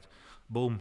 And eventually when you get hundreds and thousands of parcels, you have to stop somewhere. But hopefully one day he will try our stuff. When we're allowed to fly to the States, he's going to be getting a visit from me, 100%. When he comes to the UK, hopefully he comes here, has a look at what we've built. Obviously I'm sure, well, in fact he mentioned he knows I've started a podcast, so he's inspired me to start a podcast. It's quite nerve-wracking going on live. Anybody can come on here and give it to you, support you or hate you. So yeah, so he's actually mentioned that on his podcast, which is super cool. So you may have seen a little bit of it. So yeah, it's nice. And a bit like him, we try to build the best. So obviously a lot of people compare to us, him to us or us to him, regards cabinets, flooring. Again, it's like, it is what it is. Like the flooring's the same as his, cabinets are different. He uses one premium manufacturer, we use another. It's, I prefer these. In terms of pressure washing, obviously his favorite is the Krenzler. Obviously he's exploring other options. He deals with Mosmatic, which again are great, fantastic. They make some of the finest swivels on the planet, hands down. We deal with MTM. They are the same. I prefer the MTM over the Mosmatic. That's just my opinion. But what he's done is he's took a Mosmatic gun, which was good but okay, and then he's put his own fittings in. He's invested a ton of upfront cash. I think it was in the hundreds of thousands to invert the swivel inside the gun. I mean, who does that? So, and this is why I respect him. So we've made our own fittings. Well, not made them physically, but we've sourced our own amazing fittings, which obviously Swiss/German. So a lot of people kind of look at us and say, well, you're trying to do what he's doing, which is kind of not correct, because we're covering one side of premium, he's covering another side of premium. The funny thing is, a lot of people are kind of trying to cross paths and kind of say, well, he said this or he said that, when me and him actually we talk through email, so kind of like there's no problem. So yeah, he's a super cool guy, and hopefully he will come here. Obviously I will come to him as well, but we cover premium. This is what I think two people, for a change, actually took time to research. Obviously he started before us. I cannot help the history of time. He's older than me and the company, so obviously he's clearly going to start first. So, but somebody started before him as well, so that's just the way life works. So yeah, we cover premium. He covers some brands we cover. He touches some of his own exclusive stuff. We touch some of our own exclusive stuff. It is what it is, but eventually I think to team up would be absolutely legendary. I think it would be a really good partnership. I know he's looking to come into Europe, and yeah, it's hopefully he watches the spiel I've just done on him, because a lot of people give him hate and a lot of people don't dare talk about him live anyway, so I talk about him because I like him. So end of. He's my unofficial American dad. That's all I'm gonna say. So yeah. But hopefully he tries it. That's the answer to your question. The link has been sent. Luke, I've read it. You're a good man. Good man. Can I just say a big thank you? I have learned so much watching your YouTube videos. Craig, no, thank you for watching. I film out of passion. And yeah, I film out of passion. If you find any sort of value from it, even if it's 5%, 90%, who cares? I'm happy that you're enjoying it. Michael Brett, we don't have any shops around here like yours. You probably never will. So we have something slightly special. We sell car care, of course, that's obvious. But we sell it in a different way. We have a very nice kind of facility. We have people who are always welcoming and are happy to spend as little or as long as you need to help. Luke, just out of curiosity, why did you go for the clay block instead of the clay mitt? And do you personally fold the towels into those packets? Because I can never get that as near or neat as they arrive. So the first answer to your question, let me just read this real quick. My phone's decided. So the clay block over the mitt, it's literally preference. I like the block. They're more ergonomic in the hand than a towel, because a towel, if I was going to use it, I've seen a lot of people kind of just use that 30 by 30 towel directly onto the car, which kind of means you're losing, when the towel folds itself over your hand, you're losing some kind of surface area. So in that case, you would have to fold it, which I just think, but they're a little bit more ergonomic if you want to get underneath the handle, because it's super thin. The block fits in my hand perfectly. I can put the right pressure down. If I need to get somewhere kind of tight, I'll take it off the block because it's on a Velcro, and I'll go under the handle, I'll go in between the badges, all that sort of stuff. So yeah, that's my block kind of theory. And also, do you personally fold the towels into those packets? Because I can never get them as neat. Well, I fold a few of them, but it's mainly Kelly and her team. But Kelly kind of is the main kind of folder. She is OCD crazy. In fact, you can sometimes tell which towels are folded, but they never leave the kind of like the facility next door. Kelly will look at them and go, "What have you just done?" So yeah, she is the one who kind of does all the nitpicky stuff with towels. My hands are just too big, because when I put them in, and I splay my hands, when I take them out, I end up dragging half the towel or half the packet with me, whereas she's got more thin, slender hands. It'd be great to see OG Mad do a wash and talk video with your products. Yeah, it'd be cool. That would be absolutely fantastic. Luke again. Also, who initially came up with the idea for the car care products? Do you and Kelly share 50-50? Do you have a secondary investor? Was the entire company built from the ground up, or was there an initial investment by someone else? Don't have to answer who's being nosy. I answer all the questions. So the dream for me, when I started looking after my cars properly, again, you are not born a detailer, but something one day just flicked in my head. It was when I was a lot less grey. That's how long ago it was. And it's always been a dream for me. I just thought, I want to own something like this is mine. I make it, I bottle it, I decide what goes into it. We've had obviously a lot of advice from the chemist. We've had a lot of advice from people who kind of think they know what they're doing. But at the end of the day, the final decision is always with me and Kelly. Some people will listen to more than others, but in terms of quality, nobody can teach you quality aspects more than obviously the people who run it, because some people's idea of quality is completely off. I've seen some horrors out there, more recently as well, where some people say something is quality, but you just think it's not. So that was my dream. I just wanted to build something from the ground up, And whether it was, if I was single, I would still do it.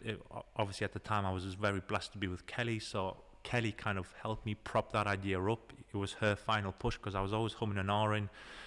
It's very kind of hard to go just jump into something from zero and kind of try and nurture that plant or tree to kind of grow. So that's one answer. Do you have secondary investors? Very simple answer, no. Was the entire company built from the ground up, or was there an investment by somebody else? All the investment, one sec, yeah, that's it. All the investment was done, I call it in-house. So it's all our money, which is what's even better. A lot of people who don't know how money works or investment works, I've had some people obviously ring, email, raging on comments going, well, you're using all the bank's money, right?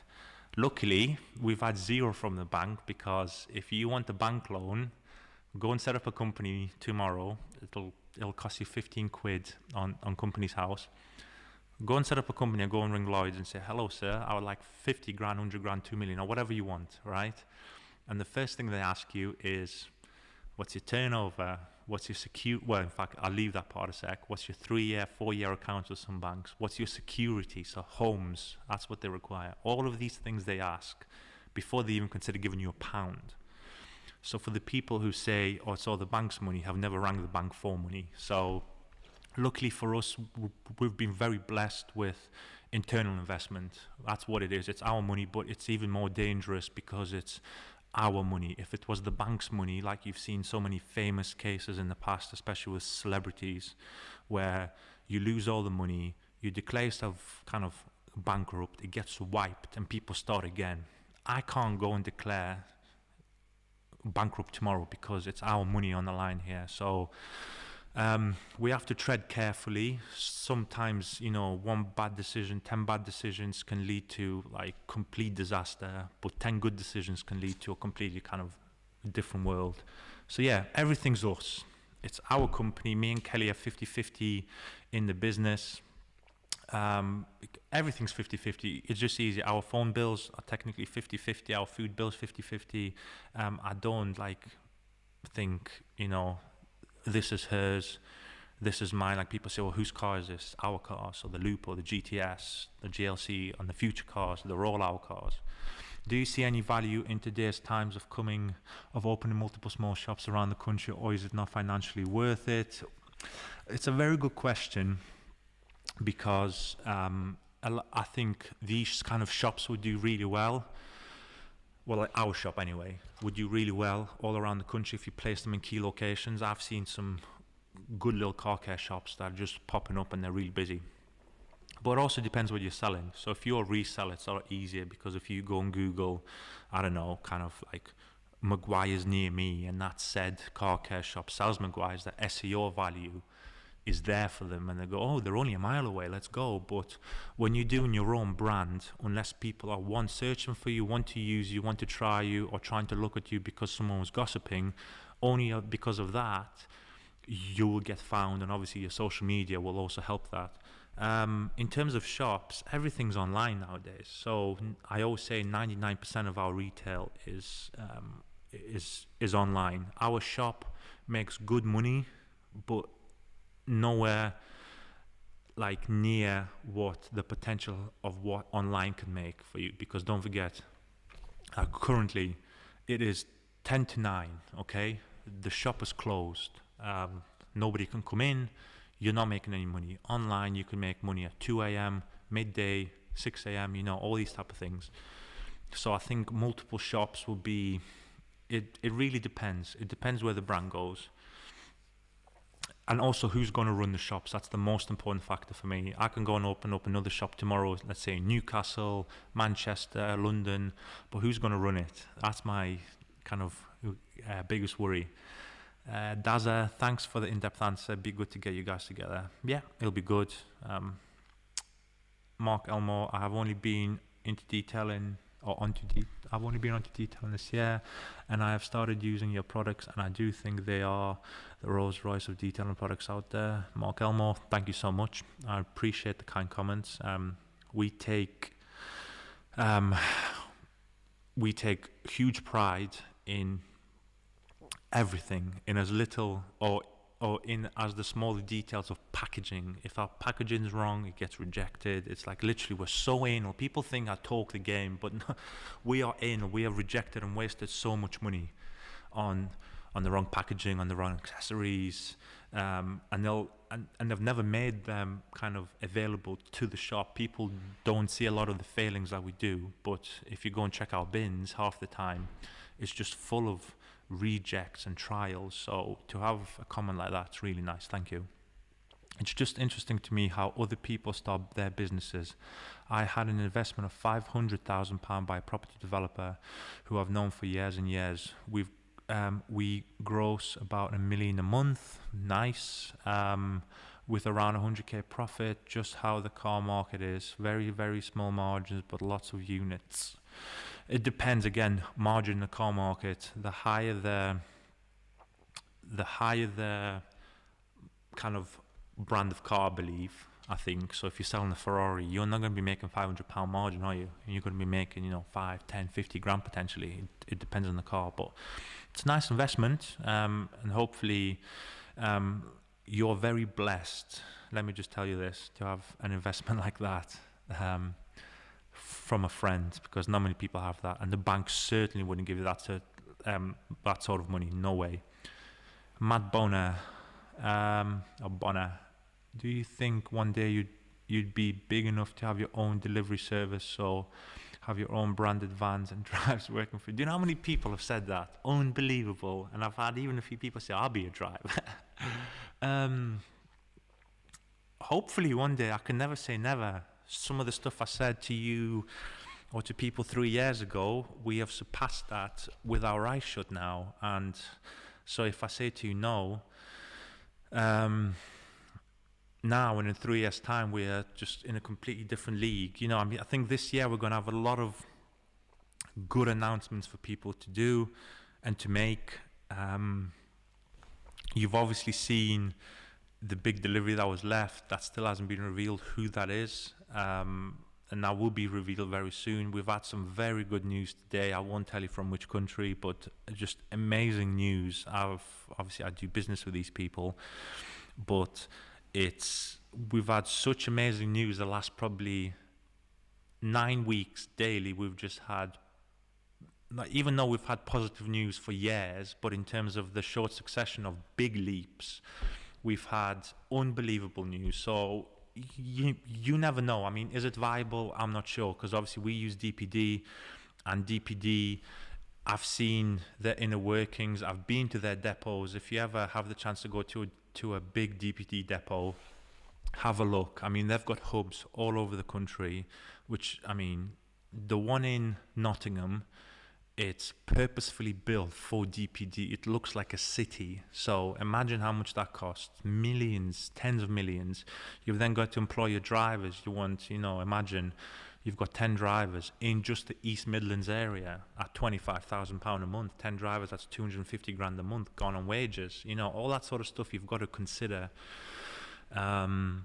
And then if you've got kind of car running costs, van running costs, it's mind-boggling money. So when people complain about £5.99 delivery from London to Scotland, it's actually quite a good value, and it's next working day. So yeah, but you never know. That's all I'll say. Life is looking good for us right now. Manager James of the Norwich YumCars branch, haha. Yes, James, not a problem. Where do I sign on the dotted line, my friend? Luke, the question is, James, do you have an earpiece in like Nick with a sophisticated woman on the other side telling you what to do? Oh God, you guys are going to work her up so much. Will he do a wax removal product? 100%, yeah. But it's not obviously a wax removal product. You can't call a product a wax removal truly, but to have an alcohol-based panel wipe degreaser, 100%. The Savage Garage Yum Deliveries has a ring to it. Yes, it does.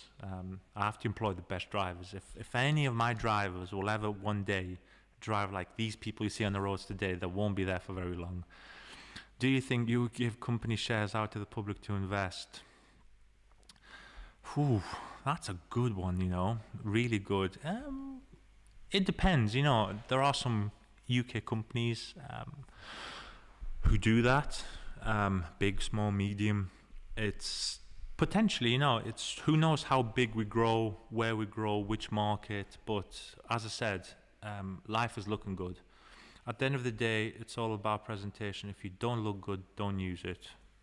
If you don't look good, don't use it. What was that regarding? Have I missed something? I think that's a compliment. So Michael, yes, I may have missed a comment up top. Fortunately, not Luke. I just stand there with a blank stare. Oh yes, Nick, I do count my blessings every day. Very, very thankful. He knew me. He knew what I was like with money. He trusted me with a lot of money, which wasn't a lot to him. And I've built a little empire for the both of us, and we are both reaping the rewards.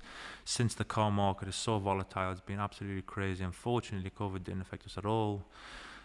James, you aren't really selling yourself very well. Yeah, I mean, hats off to your friend.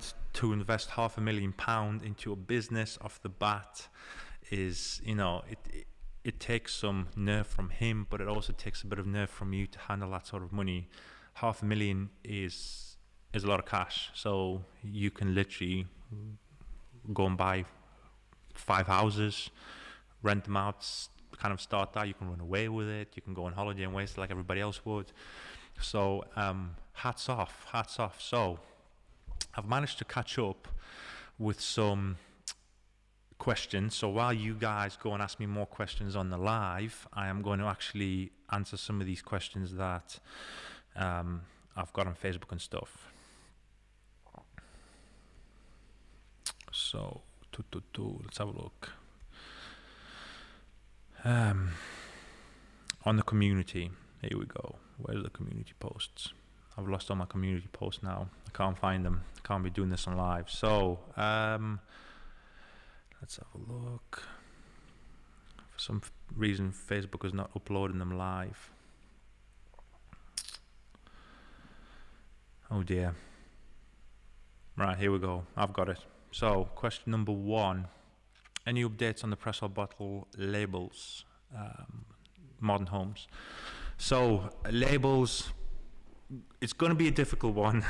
Again, I'm still researching what the best style, so that's the most important thing first, is what style, how much information do we literally have to have on a mixing bottle, which I think is not actually that much, because we don't sell products in those labels. So safety data sheets is kind of what takes up a lot of the space.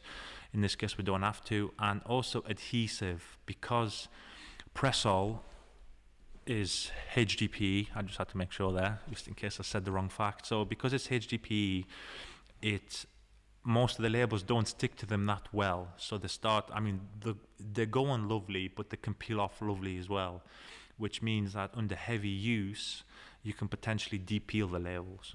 So, but if you put an adhesive that is like super glue, the first time you do a roll, if you mess up the alignment or there's a bubble, you're pretty much stuffed. So it's a lot of trial and error, but hopefully soon. Any car events happening this year? Any car events happening around at the moment? Definitely not. It'll have to be next year now, but all going well, like I keep saying, which I know it will.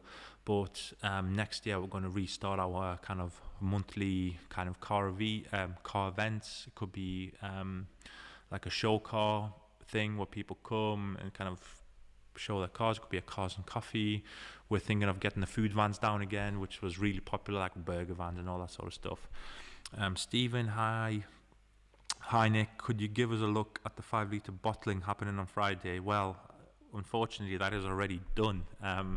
We are well prepared, so yeah, the bottling is been long done. Like, we like to be prepared way in advance. We never bottle anything on the day of the release. That is just asking for trouble, if I'm honest. Any more questions? There are many different platforms, so I have to kind of keep asking. My old friend Draz on on Facebook has said, have you actually sold the GTS? He's been a busy man, so he clearly hasn't kept up with any of the news. But yes, Draz, the GTS has gone to hopefully a new home. In fact, I need to check if it's still on the place it's for sale for, just in case, because apparently the car sold 3 times, but it never kind of completed the actual sale because the finance company were a bit too strict with the first buyer. The second buyer, I think it wasn't the right price for him, and a third buyer, I'm not too sure. In the world of retail and all the difficulties that you find yourself finding with the price hikes, how are you guys coping?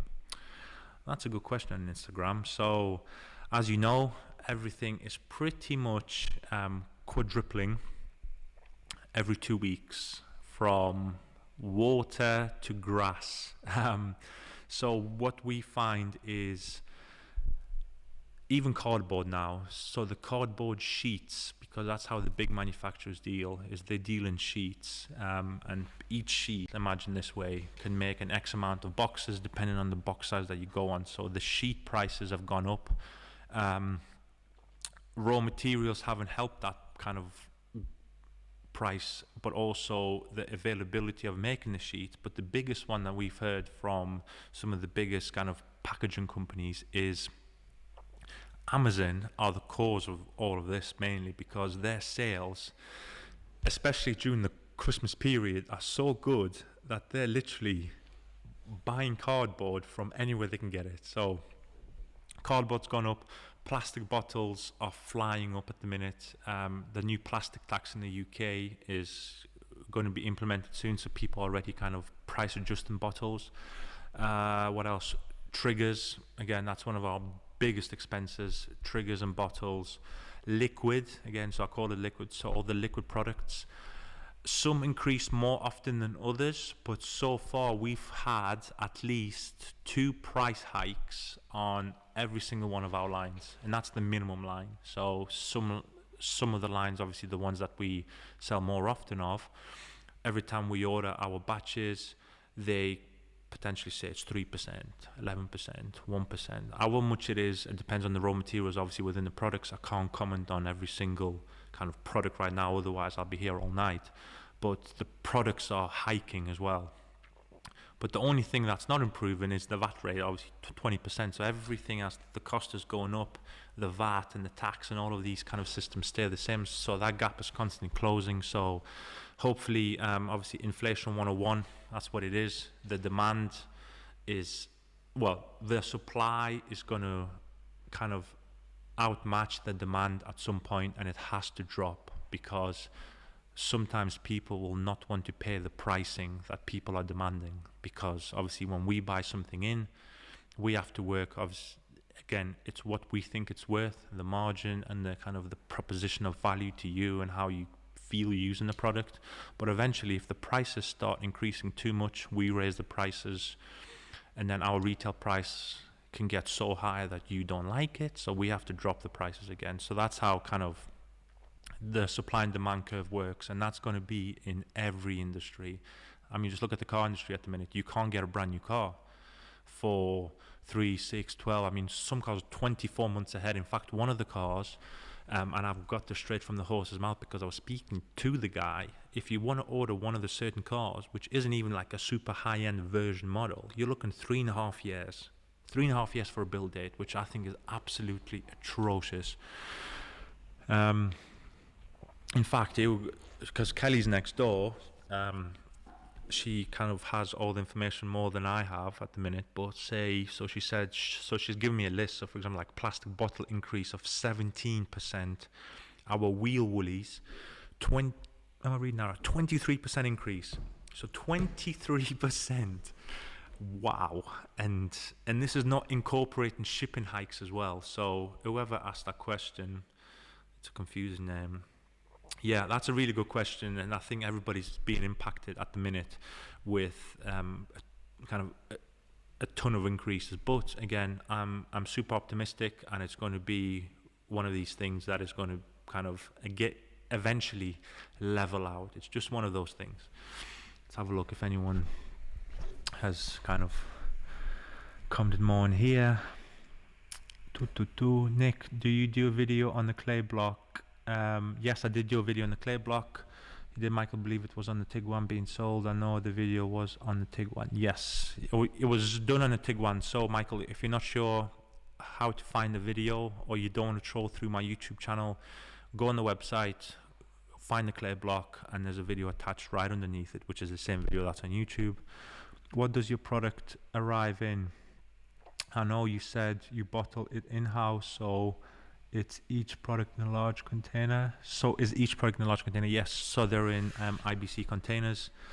That's the easiest way, because again, you can get your products one of 3 ways, 4 ways, and they all contain plastic. So especially now with the price of plastic going up, it's easier just to have one kind of delivery rather than plenty of little deliveries. In fact, she said about the DPD price. Our price on shipping, so DPD, they've just increased this £6 plus VAT, so it's £7. £7.20. That's what it charges every time we send a parcel to you, lovely people. We lose £7.20, which is a bit unfortunate because that is a ton of money. Again. In fact, I had some guy order 1 air freshener. Or in fact, was it 1 air freshener? And another guy once ordered 1 sticker. And because we charge less than what we get charged, we actually lose money on everything: the boxes, the kind of the packing material, the sweets, all that sort of stuff. So yeah, £7.20 we get charged per box, which is unbelievable. But yes, James, they come in IBC containers. Thank you, Luke. I thought they were, but I couldn't find it. Craig, what do you think about dashboard cameras, and would you recommend one? If I'm completely honest, and I know this is bad of me, I've never had a dashboard camera before. I need to have one, if I'm honest. And so I can't honestly give you a brand recommendation, because it would be a shame for me to recommend something I've never used before. Callum Wells, how much did the Brexit and all the next new import rules affect your overseas partnerships? Huge, absolutely huge. It didn't affect them in a way that people left, because obviously the people that we kind of deal with understand. So people are so Kelly's now giving me price lists for everything, so she wants you to know, because at the end of the day this is an informative podcast. So the thin little boxes that we have, that we use for like 1 or 2 bottles, they are £2 each. By the way, this is all plus VAT. Tall thin ones, she's put ... so I'm guessing the pricing's coming here. But yes, Callum, the partnerships haven't been affected in any shape or form, but it was so much simpler when in the past, for example, let's say Spain, because he's in the EU. That's just Kelly giving me more information to give back to you guys. So like people with Spain is, in the past we used to send 2 pallets, and we used to pretty much do no paperwork. It was free passage. But what we have to do now is these 2 pallets, we have to do packing slips, commercial invoices. The commercial invoices have to be like literally down to the kilo correct, or down to the 0.5 kilo. So a bottle, imagine, is 0.5 kilo. If you get that wrong, or the customs officer on the other side of the border is having a bad day, like they've had plenty of times, I'm going to kind of elaborate that in a second, then your your pallets get delayed. Now there's extra shipping costs, because when you get into Kent, the French are holding you up because they want to make an example of Britain. And by the way, that is a directive by the French government. It's already been proven. So they sometimes hold trucks longer. On the way back, they hold them longer. And everything in that pipeline has increased in value, okay? Because the shipping companies will increase some of the pricing, because again, they're losing drivers for a lot longer into Europe.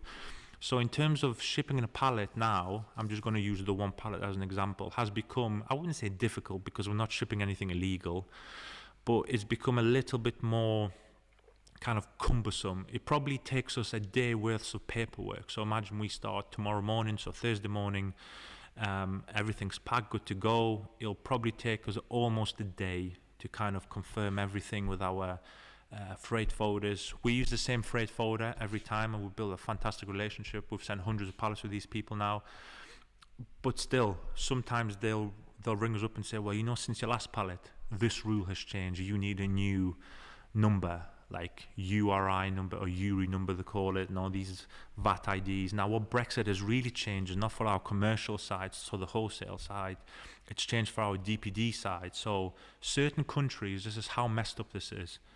We can go into DPD and we ship worldwide, and this is why before the new website's live we've had to kind of cancel it, and we're doing manual orders because the rules have changed pretty much every 2 weeks. So if we send to like Sweden, Swedish people need to have a certain VAT ID, but then if you're not a business, you need to have another VAT ID, which is completely different. Now try and explain that to a guy who doesn't speak English. It can be quite hard sometimes. And each country has got a different code now. So UK is like blacklisted. So if we send to France, it could be easier than sending it to like Norway and Sweden. But then it could be quite difficult to send to like Portugal, for example. So yeah, Brexit has been a bit of a pain, but we've actually thrived through Brexit more than we did prior to it. So we kind of overcame. Coffee, Nick. Yes, it's cold. It's ice cold. Now it's iced over. Hate cold coffee. Love the air freshener I got. One with my last order, and it's so nice. Sorry to go off topic, but where is that accent from? Sounds slightly Welsh. Can't quite put my finger on it. Right. Well, if you call me Welsh one more time, trust me, you'll be blocked from this YouTube channel for the rest of eternity, because I am definitely not Welsh. You've gone too left field there.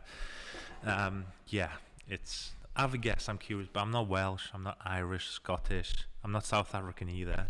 Before somebody says that, I'm a right mix. The Savage Garage.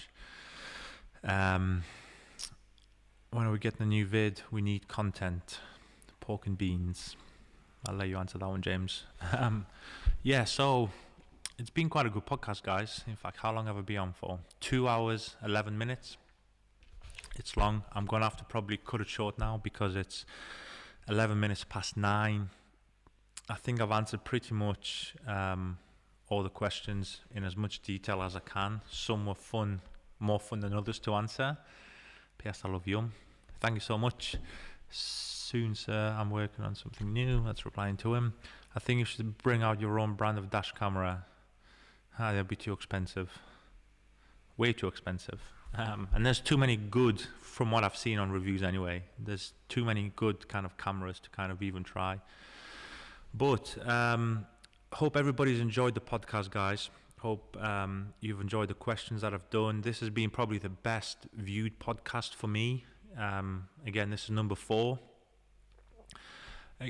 Like I said to you over Christmas when I was setting up the podcast studio, it may take me 10, 50, 100 podcasts before we get some real traction. Some of the best things take time, but I'm willing to put the time in. So because this is podcast number 4, we're not doing bad, and we've had like literally, it's only in the last couple of minutes that I've actually been on my phone answering some of the questions. And I'm not even going to answer all those questions. I'm going to screenshot them and save them for the next podcast, because otherwise this will be a 5-hour podcast. But we've had a lot of interaction. We've had 522 playbacks, which means probably 522 views live, which is amazing. We've got currently 19 people on. And it's been really good. So I'll catch you all next week. I'm just going to make sure. I think you need to bring your cameras out. I think you should. Yeah, done. Oh, God, I feel personally attacked. It's been a great podcast. Yes, James, thank you so much for all the questions. James, I agree. Been here since the start, slowly making my way through the paperwork. Well, guys, honestly, hand on the heart, it's really hard for me to get people onto a live podcast because everybody's got a life and everybody's busy, and some people might not want to hear me talk. But for the people who have stayed from the start, joined halfway through, I really kind of appreciate it. It's a little bit of a tick of of gratitude and your acceptance of you guys obviously coming on here and asking me questions, and me obviously returning you the favor by answering as honestly and as in depth as I can. That's the least I can do. And all I'm going to say is thank you so much, and wait until next Wednesday again. So around the same time, about 7 p.m. Next Wednesday, and I will obviously catch you up on the week's progress, what's happened, what's going to happen, and obviously save some of those questions. And I will catch you all next week, guys. Take care and thank you so much, honestly.